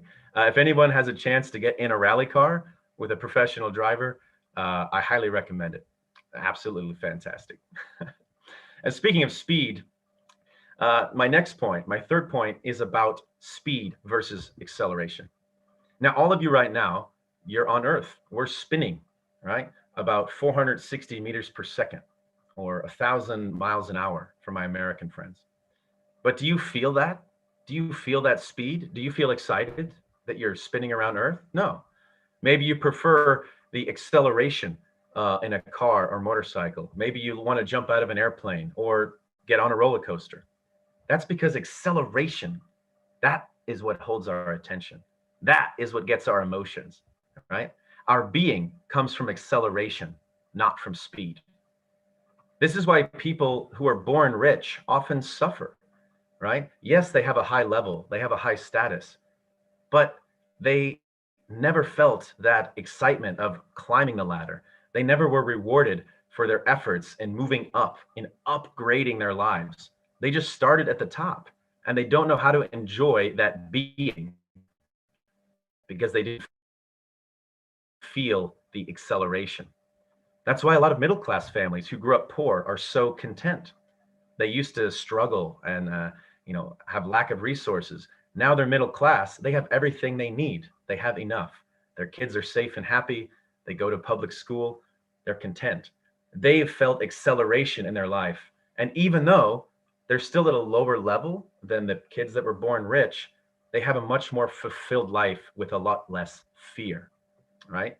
So what really we're talking about here is a fear of deceleration, right? You're fearing loss. No matter where you are on the scale, you always want to get better. You never want to get worse. So a lot of times in entrepreneurship, you're fearing loss of a client. You're fearing being, downvoted. You're fearing getting a bad review. Okay, this is a clear sign to our brains that life right now is not as good as life a few moments ago. Right? I think we've all had this, right? We've been dumped. We didn't get invited to a wedding. Maybe last year our entire music festival season was canceled because of some bat soup, right? But when this happens to us in life, when we're given a slap in the face, a bitter medicine, this is actually the best time to double down, right? What I mean is that too often when people receive some bad news, they try to overcome it quickly and get back to normal as fast as possible. And I'm recommending you do the opposite. When you receive some bad news in your business or your personal life, it's going to hurt. You cannot avoid it. And I say this is the perfect opportunity to increase your hurt right? Because what makes you happy is not getting back to the status quo, but it's rather acceleration, okay? And deceleration always hurts. So if life gives you deceleration, take that further. What do I mean by this? Well, to work on Saturdays. Now, first, I didn't like this, right? I saw it as a loss. I saw it as deceleration. I used to have an open Saturday, and now I had to commit 3 to 4 hours to my job. My first reaction was to try to keep the rest of my Saturday open and free, but I soon realized that was going to be pesky and annoying. I always sign up for Saturday events only to wait. So I decided to take even more bitter medicine and let my Saturdays go completely to my work. I didn't schedule anything on Saturdays. And what that allowed me to do was actually get more work done on Saturday, maybe stuff that I hadn't finished during the week. It allowed me to spend more time with my colleagues and build better relationships on Saturdays, since we were all stuck at the office. And also, it allowed me to get more done during my weekday evenings. And this was amazing. A lot of folks would be upset all week just to live for the weekend. And since I started to accept my working Saturdays, I could actually enjoy myself Monday at lunch, Wednesday evening, Thursday afternoon, because I knew I would have that Saturday block to get everything done.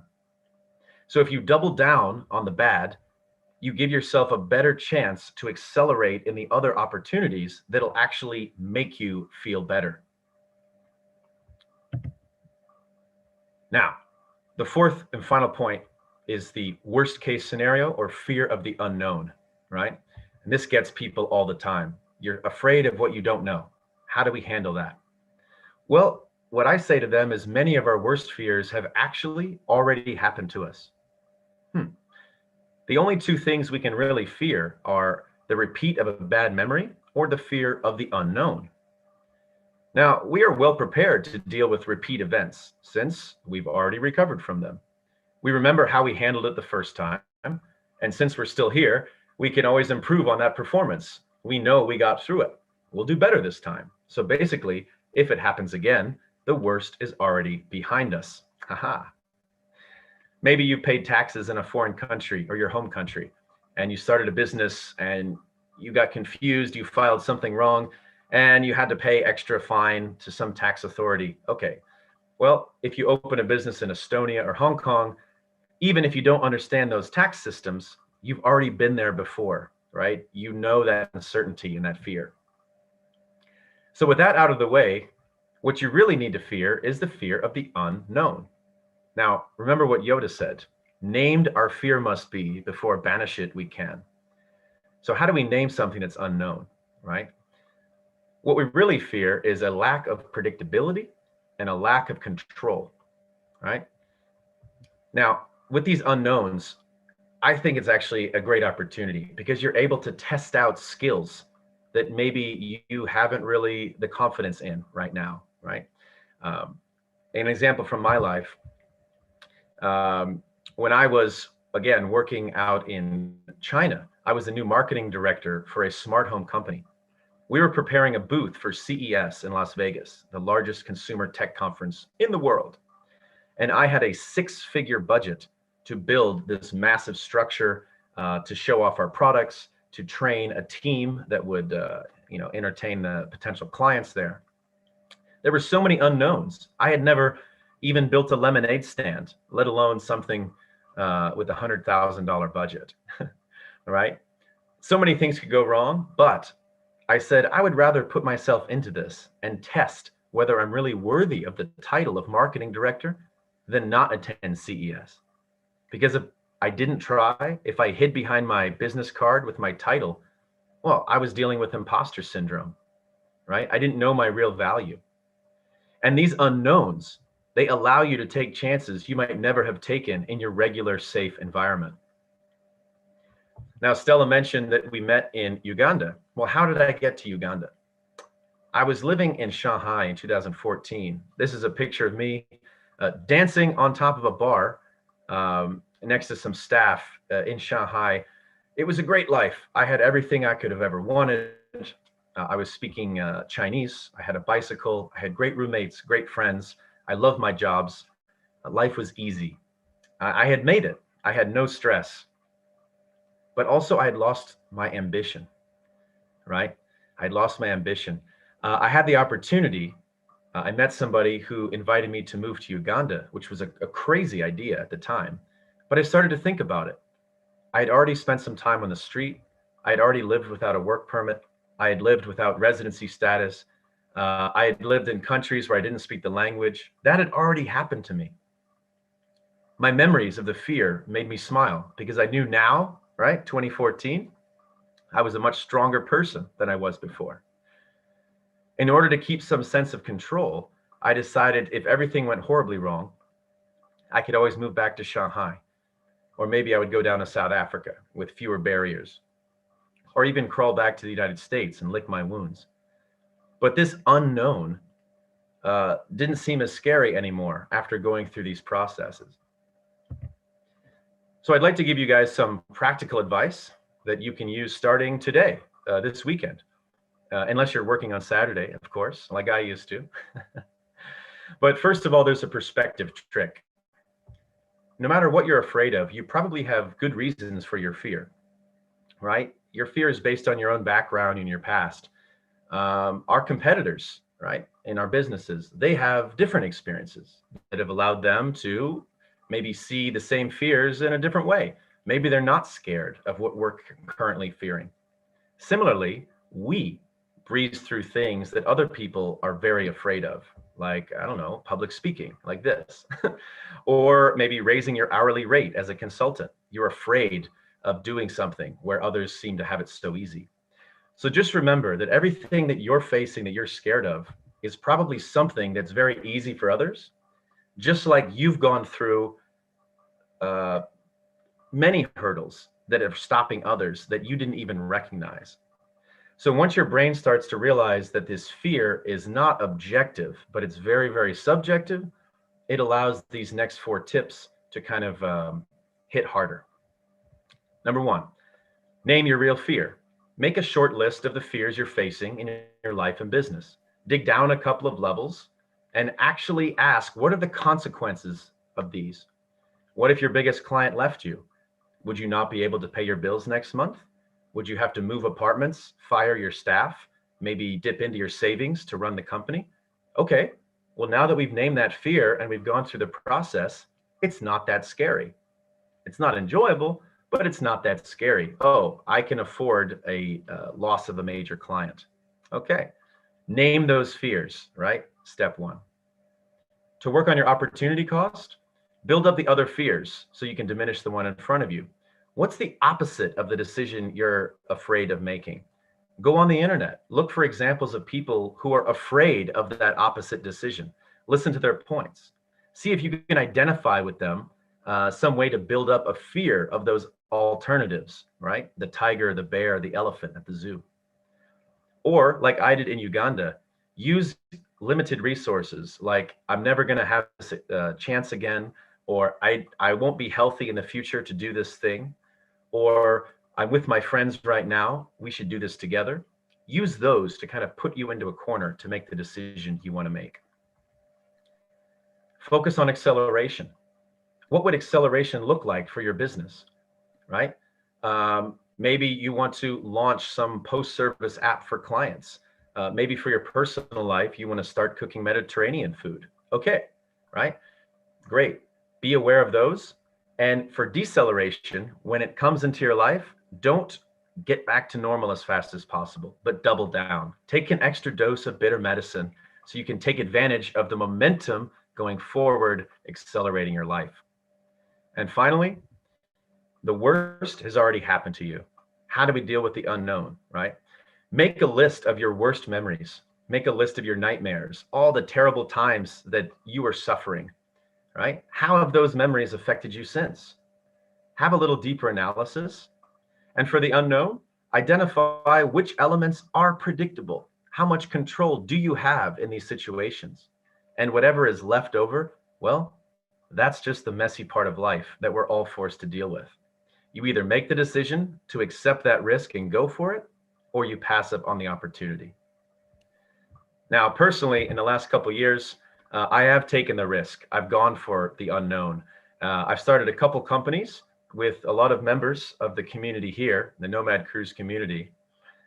One is Inside Out Apparel, where I make custom embroidered shirts based on your tattoos. Everything is bespoke.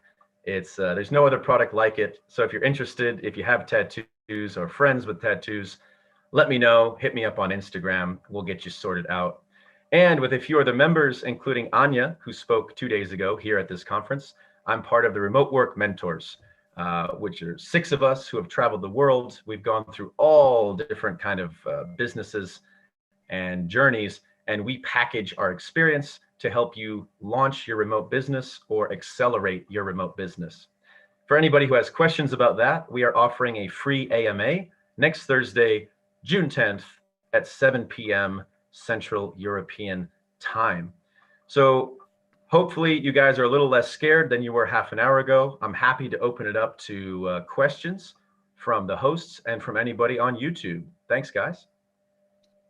Thanks, thanks, Curtin, as well. It was very, very important, yeah, especially in the end of this event when everybody is scared what is going to happen next when our event is over, because we are closely coming to our final talk, and definitely the life of Nomad has so many uncertainties.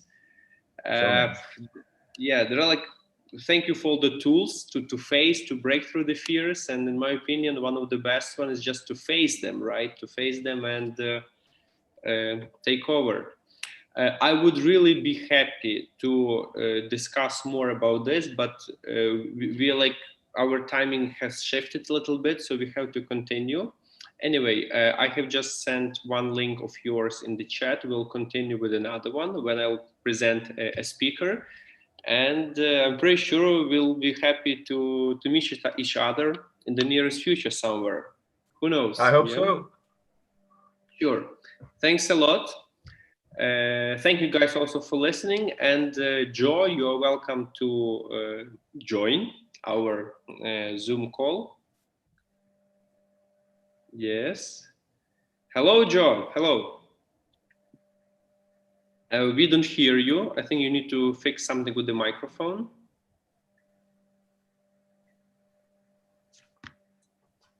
Done. Okay. Maybe the sign on her sweatshirt is. There we go. I wasn't on mute. There we go. Yeah, exactly. Cool. All right, guys. Okay. Thanks a lot. Bye. Yes, and Joe, hello. Nice to hear you. You have the privilege to be the final speaker on this event, and actually, the topic you presented is very interesting. Yeah, it's about what's the future of collaboration in general for digital nomads in all this crazy, messy virtual world. So I don't know you personally much, but I'm really excited to learn more from you on this event. And as I understand, currently you're based in Cape Town, right? So that's right. It's winter there now. Yeah, you wouldn't know it. It's beautiful. It's sunny. It's warm. Not so warm that I can't take my hoodie off, but it's gorgeous. It's lovely weather today. Perfect. Let's start then. Mm-hmm. Fantastic. Thank you. I will share my screen.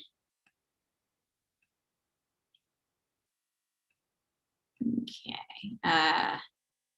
Disabled screen sharing currently. If you could give me, there we go. That's better.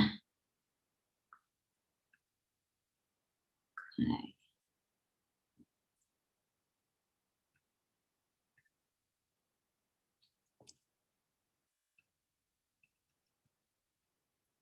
Sorry, 1 second. As much as I love technology, it really does cause me pain occasionally. Okay, let's do this.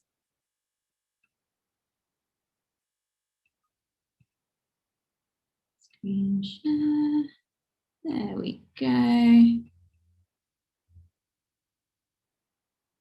And then I need to present.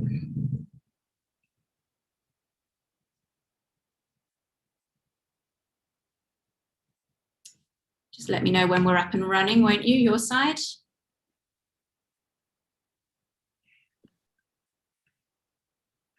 Okay, it's still smaller. Let's try. Okay, there we go. Let's try that again. Perfect. Doing its thing. Great. Fantastic. So we're started. Thank you so much, Orest, Johannes. It's awesome to be here today with so many like-minded people. And yeah, this is the first event actually that I've attended since having my second child a few weeks ago. So it's really good to be back in the saddle and talking to you all here today. And I hope you get a little bit from this. And I'd love to chat with many of you more about some of the work that I've been doing in this space. So I wanted to just get us started with a popular digital nomad mantra. And that's that all you need is Wi-Fi and a dream. And, you know, you hear these inspirational quotes and these memes shared everywhere. And a lot of the time they can be pretty lame. But every now and then you get one that really does speak to you, that really just, you know, it ticks off something inside you. And this is one of them for me. So it's rung true for me for most of my life. And when I speak to other people who have built location independent careers, it's clear that we've got a few traits in common. And the first that I've seen is just this deep desire for freedom. And whilst freedom may mean different things for different people, for nomads, it's usually about just being able to live and work without constraint of location. And that kind of freedom is something that really gets us going. The second is curiosity. So we are truly interested in people in different places and different things, and often ones that are perhaps different from what we were accustomed to. And some of the most interesting people I've met are digital nomads, and I believe that that's because they're interested.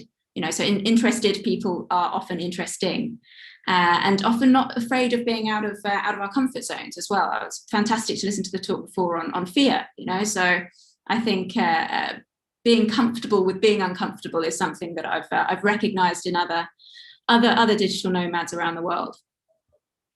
And the third is human connection. So whilst for some nomads, being able to take a break away from human connection may actually be attractive, but when we do spend time with people, we generally want it to be genuine, you know, want genuine connection, and with people from all walks of life. So really what we all have in common is that we have a need to have an outlet for our curiosity. We have to have deep connections with others, and we need to feel unbound in order to be truly happy. And one of the reasons I chose to do my PhD research in collaboration in virtual environments is because I'm really interested in the nature of human connection and human collaboration. And I'm particularly interested in how technology impacts that as well. So that's really relevant for the kind of lifestyles that digital nomads have.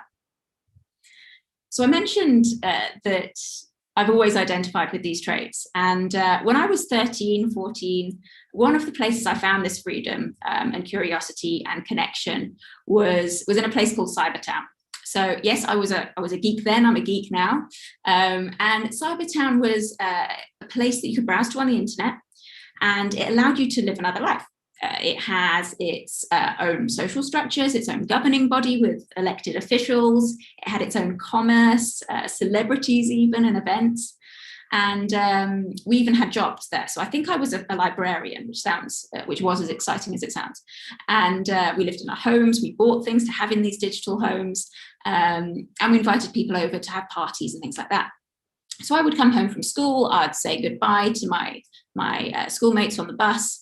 And I would log on to my internet, which I think then was still dial-up internet with those noisy modems.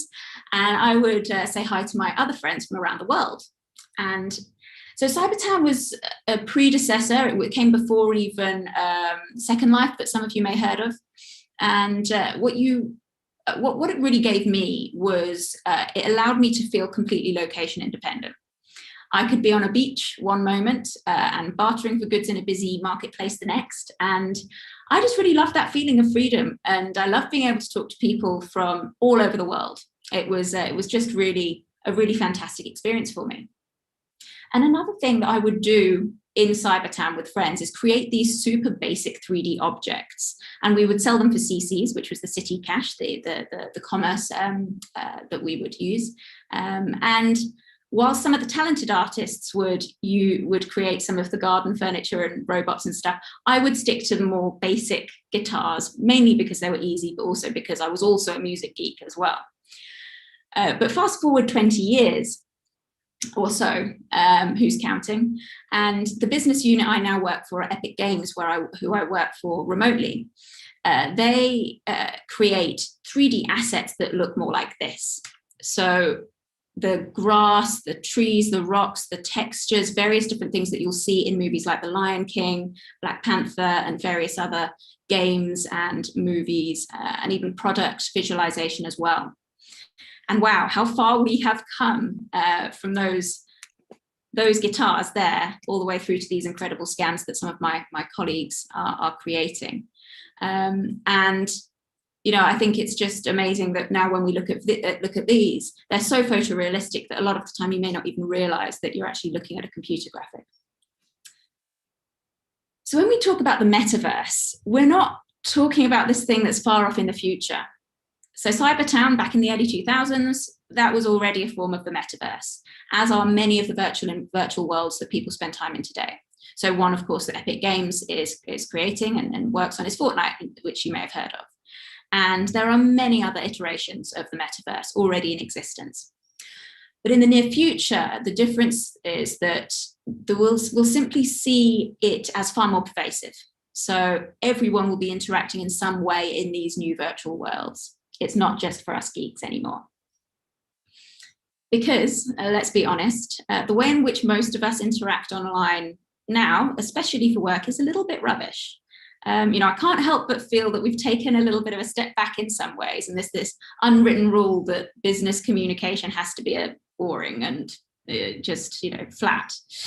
And this is absolutely nothing against the likes of Zoom that we're using now that is making this incredible event possible, and any of the other video conferencing platforms. They are fantastic. They offer a service that has been a lifesaver. You know, it's been absolutely incredible, particularly for those who perhaps are less accustomed to working remotely in the past couple of years since the pandemic hit. But it's really just not a particularly human way of communicating. You know, it's you've got this kind of, with Zoom, you've got this like Brady Bunch style grid of looking at people, and it's just doesn't feel particularly natural. So if you'll allow me a slight theoretical digression here, you know, when I talk about this idea of media naturalness, it's actually based on Darwinian evolutionary theory, and it suggests that the closer you can get to face-to-face communication, the better. And this comes from the idea that body language is super important. And I think we all know this, but we perhaps don't always consciously think about our body language. So our first ancestors, the Ardipithecus, they evolved about 7 million years ago. And so for a million years before we started speaking, we were using facial expressions and later gestures to communicate with each other. And so because of this, you'll have these professionals in HR and possibly even communications like me saying, turn your video on when you use Zoom, because it gets us closer to face-to-face communication. And sure, you can see facial expressions more, you can pick up a little bit of body language. And it's generally understood that when people who are working together, when they synchronize their nonverbal cues, like their body language, the collective intelligence of that group goes up, you know, increases. So the better outcomes are achieved when you're doing brainstorming or any other collaborative activity.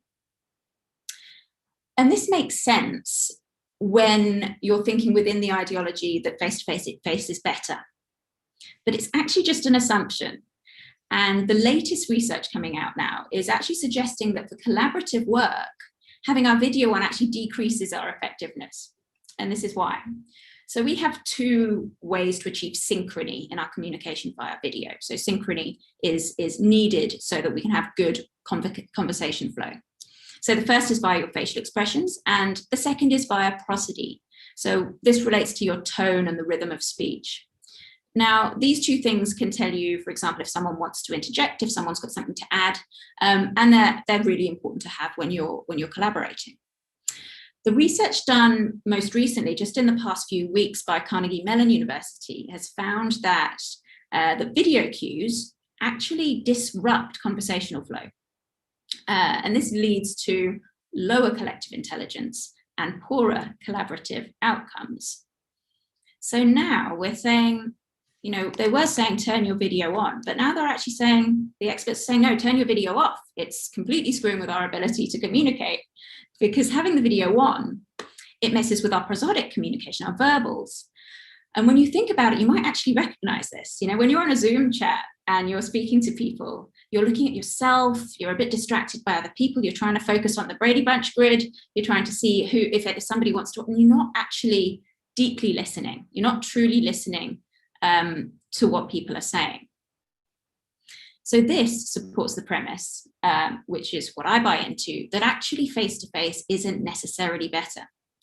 Now, this doesn't mean that we should scrap all, you know, video communication and go back to speaking on the phone, but it does mean we need to question the many assumptions we have about how we communicate as human beings, and particularly how we communicate with technology. So even with regards to virtual reality, which is what we'll talk about now, I have heard countless instances of people saying that VR for collaboration is a replacement of face-to-face. Or perhaps that VR collaboration is the next best thing if we can't be face-to-face. But really, what immersive technology offers goes beyond reality. You know, meta in the word metaverse literally means beyond. And it offers an enhancement, an augmentation, and an extension of reality. And you can see this in words that we use like augmented reality and extended reality. So extended reality is, it's magical, it's fantastical. You know, immersive tech has its origins in gaming. And really the fun and the magic of video games can, I believe, be brought into other use cases like we do in work. So you can be anywhere and you can do anything. So imagine if you could, living your life, your ideal life as a digital nomad, and you have all of the freedom to live and work wherever you want, and yet you can still connect deeply with co-workers all around the world, or with clients deeply in a completely alternate reality. And you have that real feeling of presence with them, of being there with them, as well as sharing space with them, hearing them speak. And perhaps most importantly, being able to interact with the surroundings that you have together, and interact with these surroundings in ways that you wouldn't be able to in real life. So perhaps one moment you can be organizing your ideas and thoughts with a virtual Post-it note. And you can make your Post-it notes bigger or smaller, depending on how important those particular ideas are to you. And then perhaps you feel like you need a little bit of inspiration. So you hop up to the top of Kilimanjaro together and have a little chat, you know, up on the mountain. And that's, you know, all of these things are possible. And then, you know, maybe you're working on a design together and you want to pull apart the constituent parts of this particular design to see how it all fits together. And with immersive technology, these things are possible, and so much more. So the following video from Microsoft actually encapsulates this vision really nicely. It really brings in that idea of magic into business and enterprise communication and collaboration. It's promoting Microsoft Mesh, which is their XR collaborative platform. And bear in mind, this is not science fiction, and it's not even a vision for what they want to happen. This is real. It's available now. It's in early access, and if you know, for enterprise customers, it's currently available and you can use them. So it's a short video, just to give you a little bit of an idea of what this looks like.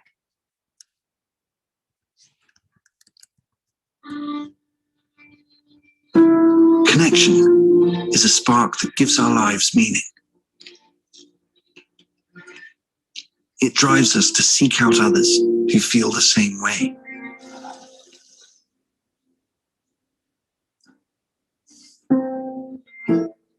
Okay, why don't you input the data and we'll take a look together. Hey, Mari, what you got for me? to find those who share our views, yet offer different perspectives. Look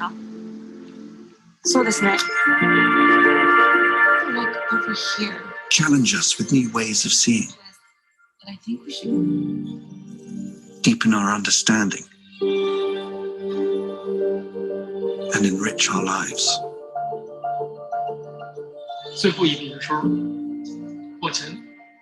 Great things happen when we commit to something bigger than ourselves. Take a closer look at it. Place this here. Let's see how we go from there, okay? This sense of collaboration and the feelings of connection it brings excites us. Hey, just in time. I'm gonna move it slightly, okay? It's yours, take it. We have two planes right now on the same trajectory. As we put people first, technology fades into the background and feels like anything but. Aisha, what do you think? I think if we had 330, maintaining 2800, we'll be clear for approach. Excellent. This changes the way we see the world, and in turn, changes the world we see. These numbers are looking great, actually.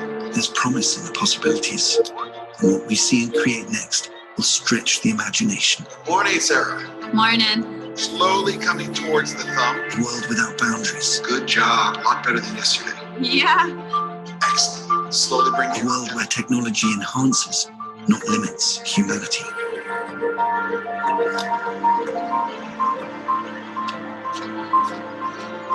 With people front, center, and in the spotlight. The future is here. And here can be anywhere. Introducing Microsoft Mesh.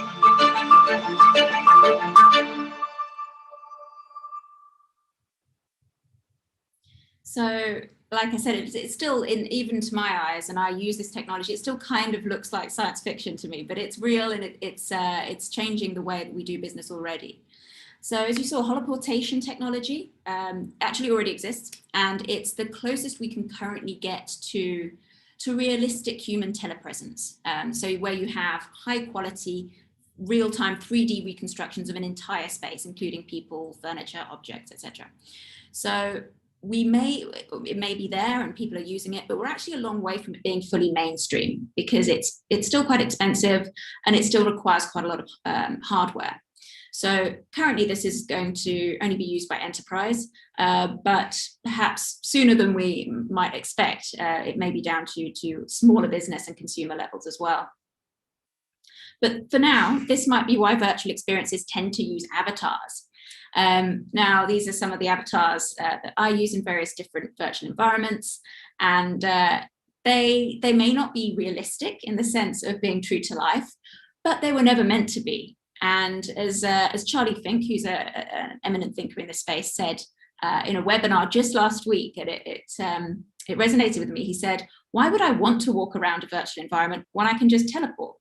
You know, I can just teleport exactly where I want to be." So we just aren't bound by the same rules of the real world. I think that the general rule is that as long as the rules of that particular world are consistent, then they don't need to be based on the rules of reality. So what we're already seeing is that real-time 3D interactive experiences are slowly becoming a part of all of our lives. And the US Army, so this is a picture of the US Army, they recently paid Microsoft $22 billion for custom versions of the Microsoft HoloLens, their headset.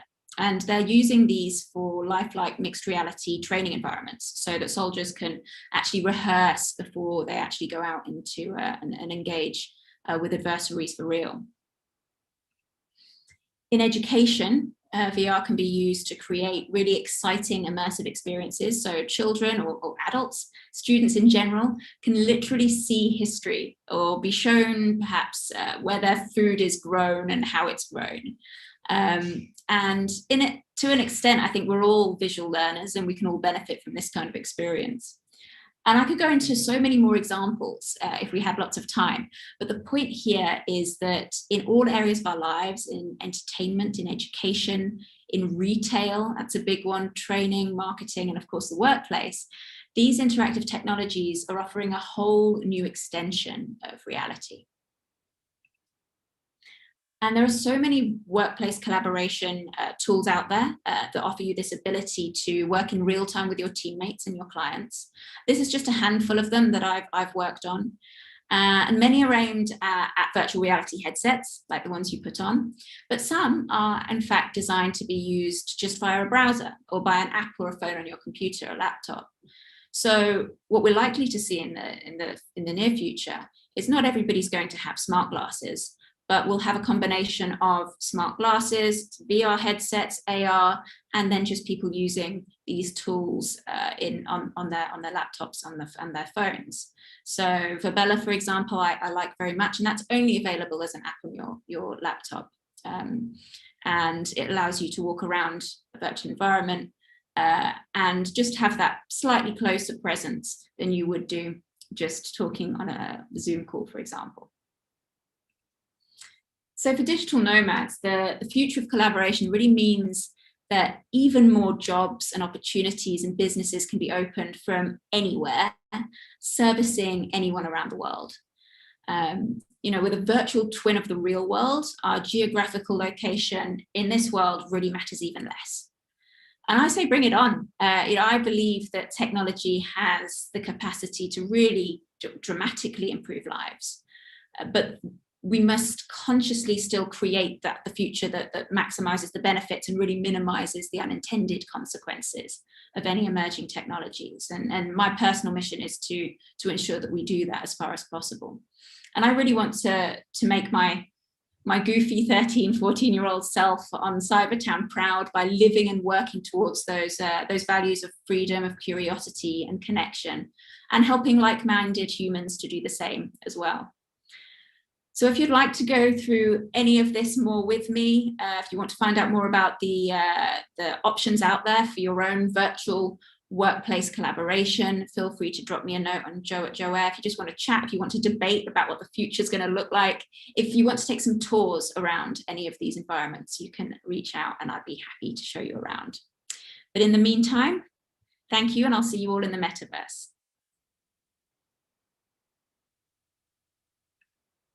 Cool. Thank you very much, John. It was very interesting, and with the looking toward the future. You know what? Actually, one thing I'm afraid of is that things will become so virtual that the essence and the juicy part of all the experiences that nomads have would be very easily accessible through the technology, right? And because we are traveling now, like something drives us. Yeah, you want to see new cultures, experience some things like with kite surfing that you can do only in that location. But with the development of technology, and I believe it will develop that way, since they will become so much sophisticated that eventually people without going anywhere will have absolutely the same level of experience as those who do. And then there is a question like, where is the truth right here? Or why would you go somewhere? Even though like the real stuff is actual traveling and moving physically, if the experience on the conscious level is the same, it just loses some sense, right, in many things. So there are always two parts of the coin that we are facing with with all these developments. But that just the rule of nature, yeah, always to grow, strive for something new. Mm-hmm.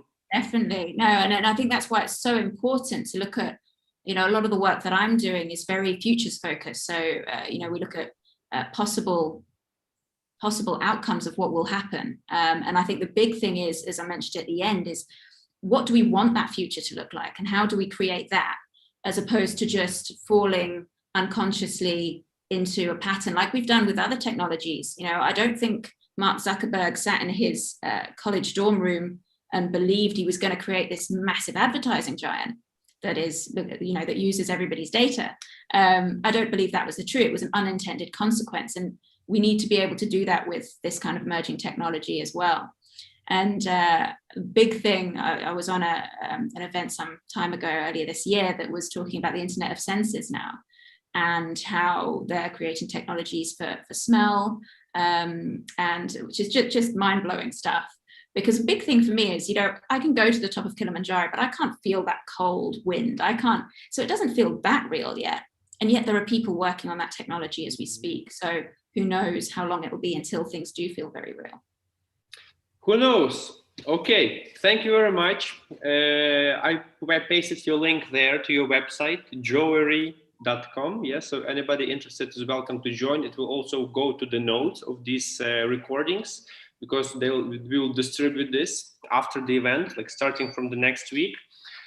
And I cannot believe it, but it looks like it's the time to wrap up our event. Thank you, Joe, for sharing these these insights into the future and what is possible there. And I mean, actually, I also realized with our little first Zoom experience event that there are so many things like we didn't even think about in the beginning that we need to do better, right, next time, and how we can make it, how can we make the interactions between participants better, how can we show our faces better while we share the screen. And we just wanted to keep things very simple, but you already realize like, oh, okay, these things are also things to think about for future events. And so thanks a lot for sharing these insights, and I'm sure I will reach out to you when we plan our next events and ask what are your thoughts on the best software to use or something for this, how we can make this a better interaction, better human connection as an event. So thank you so much for being with us here today and sharing your. Thank you for having me, guys. I've really enjoyed it. Great. See you. Yeah, so now we are actually gonna wrap up this event. This is our, this has been our last talk. And do you have some thoughts, Orest, on this? First of all, I cannot believe that 5-day-long event is going to the end. That was like massive amount of work and a lot of presence during these live interactions, right? So, but I think we did well, and our listeners can tell us in the comments how was it, right? Eventually. So we promised one more last present, as I told, and then we're going to tell what will be happening next. So basically, at the moment, our present is 5-day stay in co-living in Lviv. It's the city where I'm based at the moment. It's actually a pretty cool town. It looks like this. So for those of you who doesn't know, just Google it. You will see it. And for that, if you're interested, just write down in the comments below some of the greatest idea you had during the last 5 days, and then we'll randomly use them. And in the meantime, Johannes, well, it's time to tell what's coming up next, right? Yeah, we're gonna do this now. So basically, of course, our thought with this event is as well, like we want to actually keep these interactions and these connections better. And entrepreneurship, after all, is a journey, right? It's a journey that is not just done by watching one talk and then you can make it happen. I think that building a business takes time. There's a lot of hurdles that are coming to us, and we wanted to share basically the most important things already to keep in mind, but we will also have something in the future that will make it easier for those of you who are digital nomads or who are just on the way to transition there, to keep you a little bit more accountable and also give you the opportunity to get immediate feedback on when you're building your business, and maybe even meeting with the other people who have been joining this conference and maybe who will be joining our next project to meet in some of these destinations. So Orest, do you want to say a few more things about this? Yeah, so first of all, I see that there are already many comments of people that is there going to be another one, when, and so on. So first of all, we have to make a proper finalizing of this event. Yes, thus from Monday, and those who will be seeing the replay, you also know it. From Monday until Wednesday, We'll keep all the recordings. We'll put some notes there so people can use it. Yeah. And then in order to make the entire work more structured, we're going to do the transcripting of those talks and put them into the another website. Yes. So basically we are starting a club for digital nomads and other people willing to do so. The entire spine and the main logic of the club will be based on the nomad entrepreneur journey, which many of you already seen.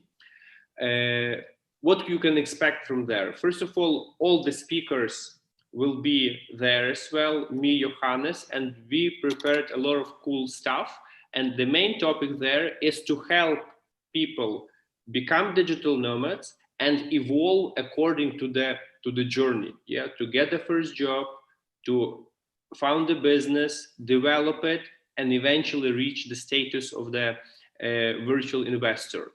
That is very short. On Thursday, we are going to make the announcement for that. And for those who is interested, you always will be welcome to join us. Yes, and we're also planning some more conferences in the future. So every feedback and everything is more than welcome. So for those of you who just want to watch in the future again and who want to know, we will let you know in emails. We don't really know yet when this is going to be, but definitely we want to do something. So just follow the journey. Please also subscribe to this channel so that you will get updates. And then when we do another conference, we can also see you there. So we really hope that you enjoyed this so far. Please check what will come next. And thanks so much for everyone being here. We hope that you got a lot of inspiration. Sometimes, having the inspiration then to actually doing it takes 2, 3, 4 years. My advice would just be like, if you want to do something, like start now. And it's always better to learn by doing than by thinking what can be the next project, because actually the path of your entrepreneur journey and where you're going to end up will usually not exactly be where you think it's going to be when you start now. The most important thing is to learn a lot of skills. The more skills you have, the more you can evolve as an entrepreneur, the more possibilities you have in the future to live as a nomad, or not live as a nomad, but just have a location independent job. So learning and actually applying things, that is when you really learn, and that is the most important. And I just want to share this as a final thing, and then we share some more information maybe on something, how you can learn these skills even easier when you do it with us. Absolutely. So now I'm choosing randomly the winner. And the winner is Lucian. Congratulations, guys, for putting the event. Lucian believes is the best free event he ever participated in the last years. Well, that's a good feedback, Lucian. Thanks a lot. And that means a lot to us. As Johannes told, we're gonna be trying to improve. And as a winner, you are welcome in our Lviv co-living. Please reach out to me to get all the details. And all the best to everybody who is still live and those who will be watching the replay. That was just a cool week that we spent together, in my opinion. Yes, and some people were asking about where to find information about the club. So the best is if you sign up on webworktravel.com/summit where we did the sign up for this event. This is where we're going to send out all the email information.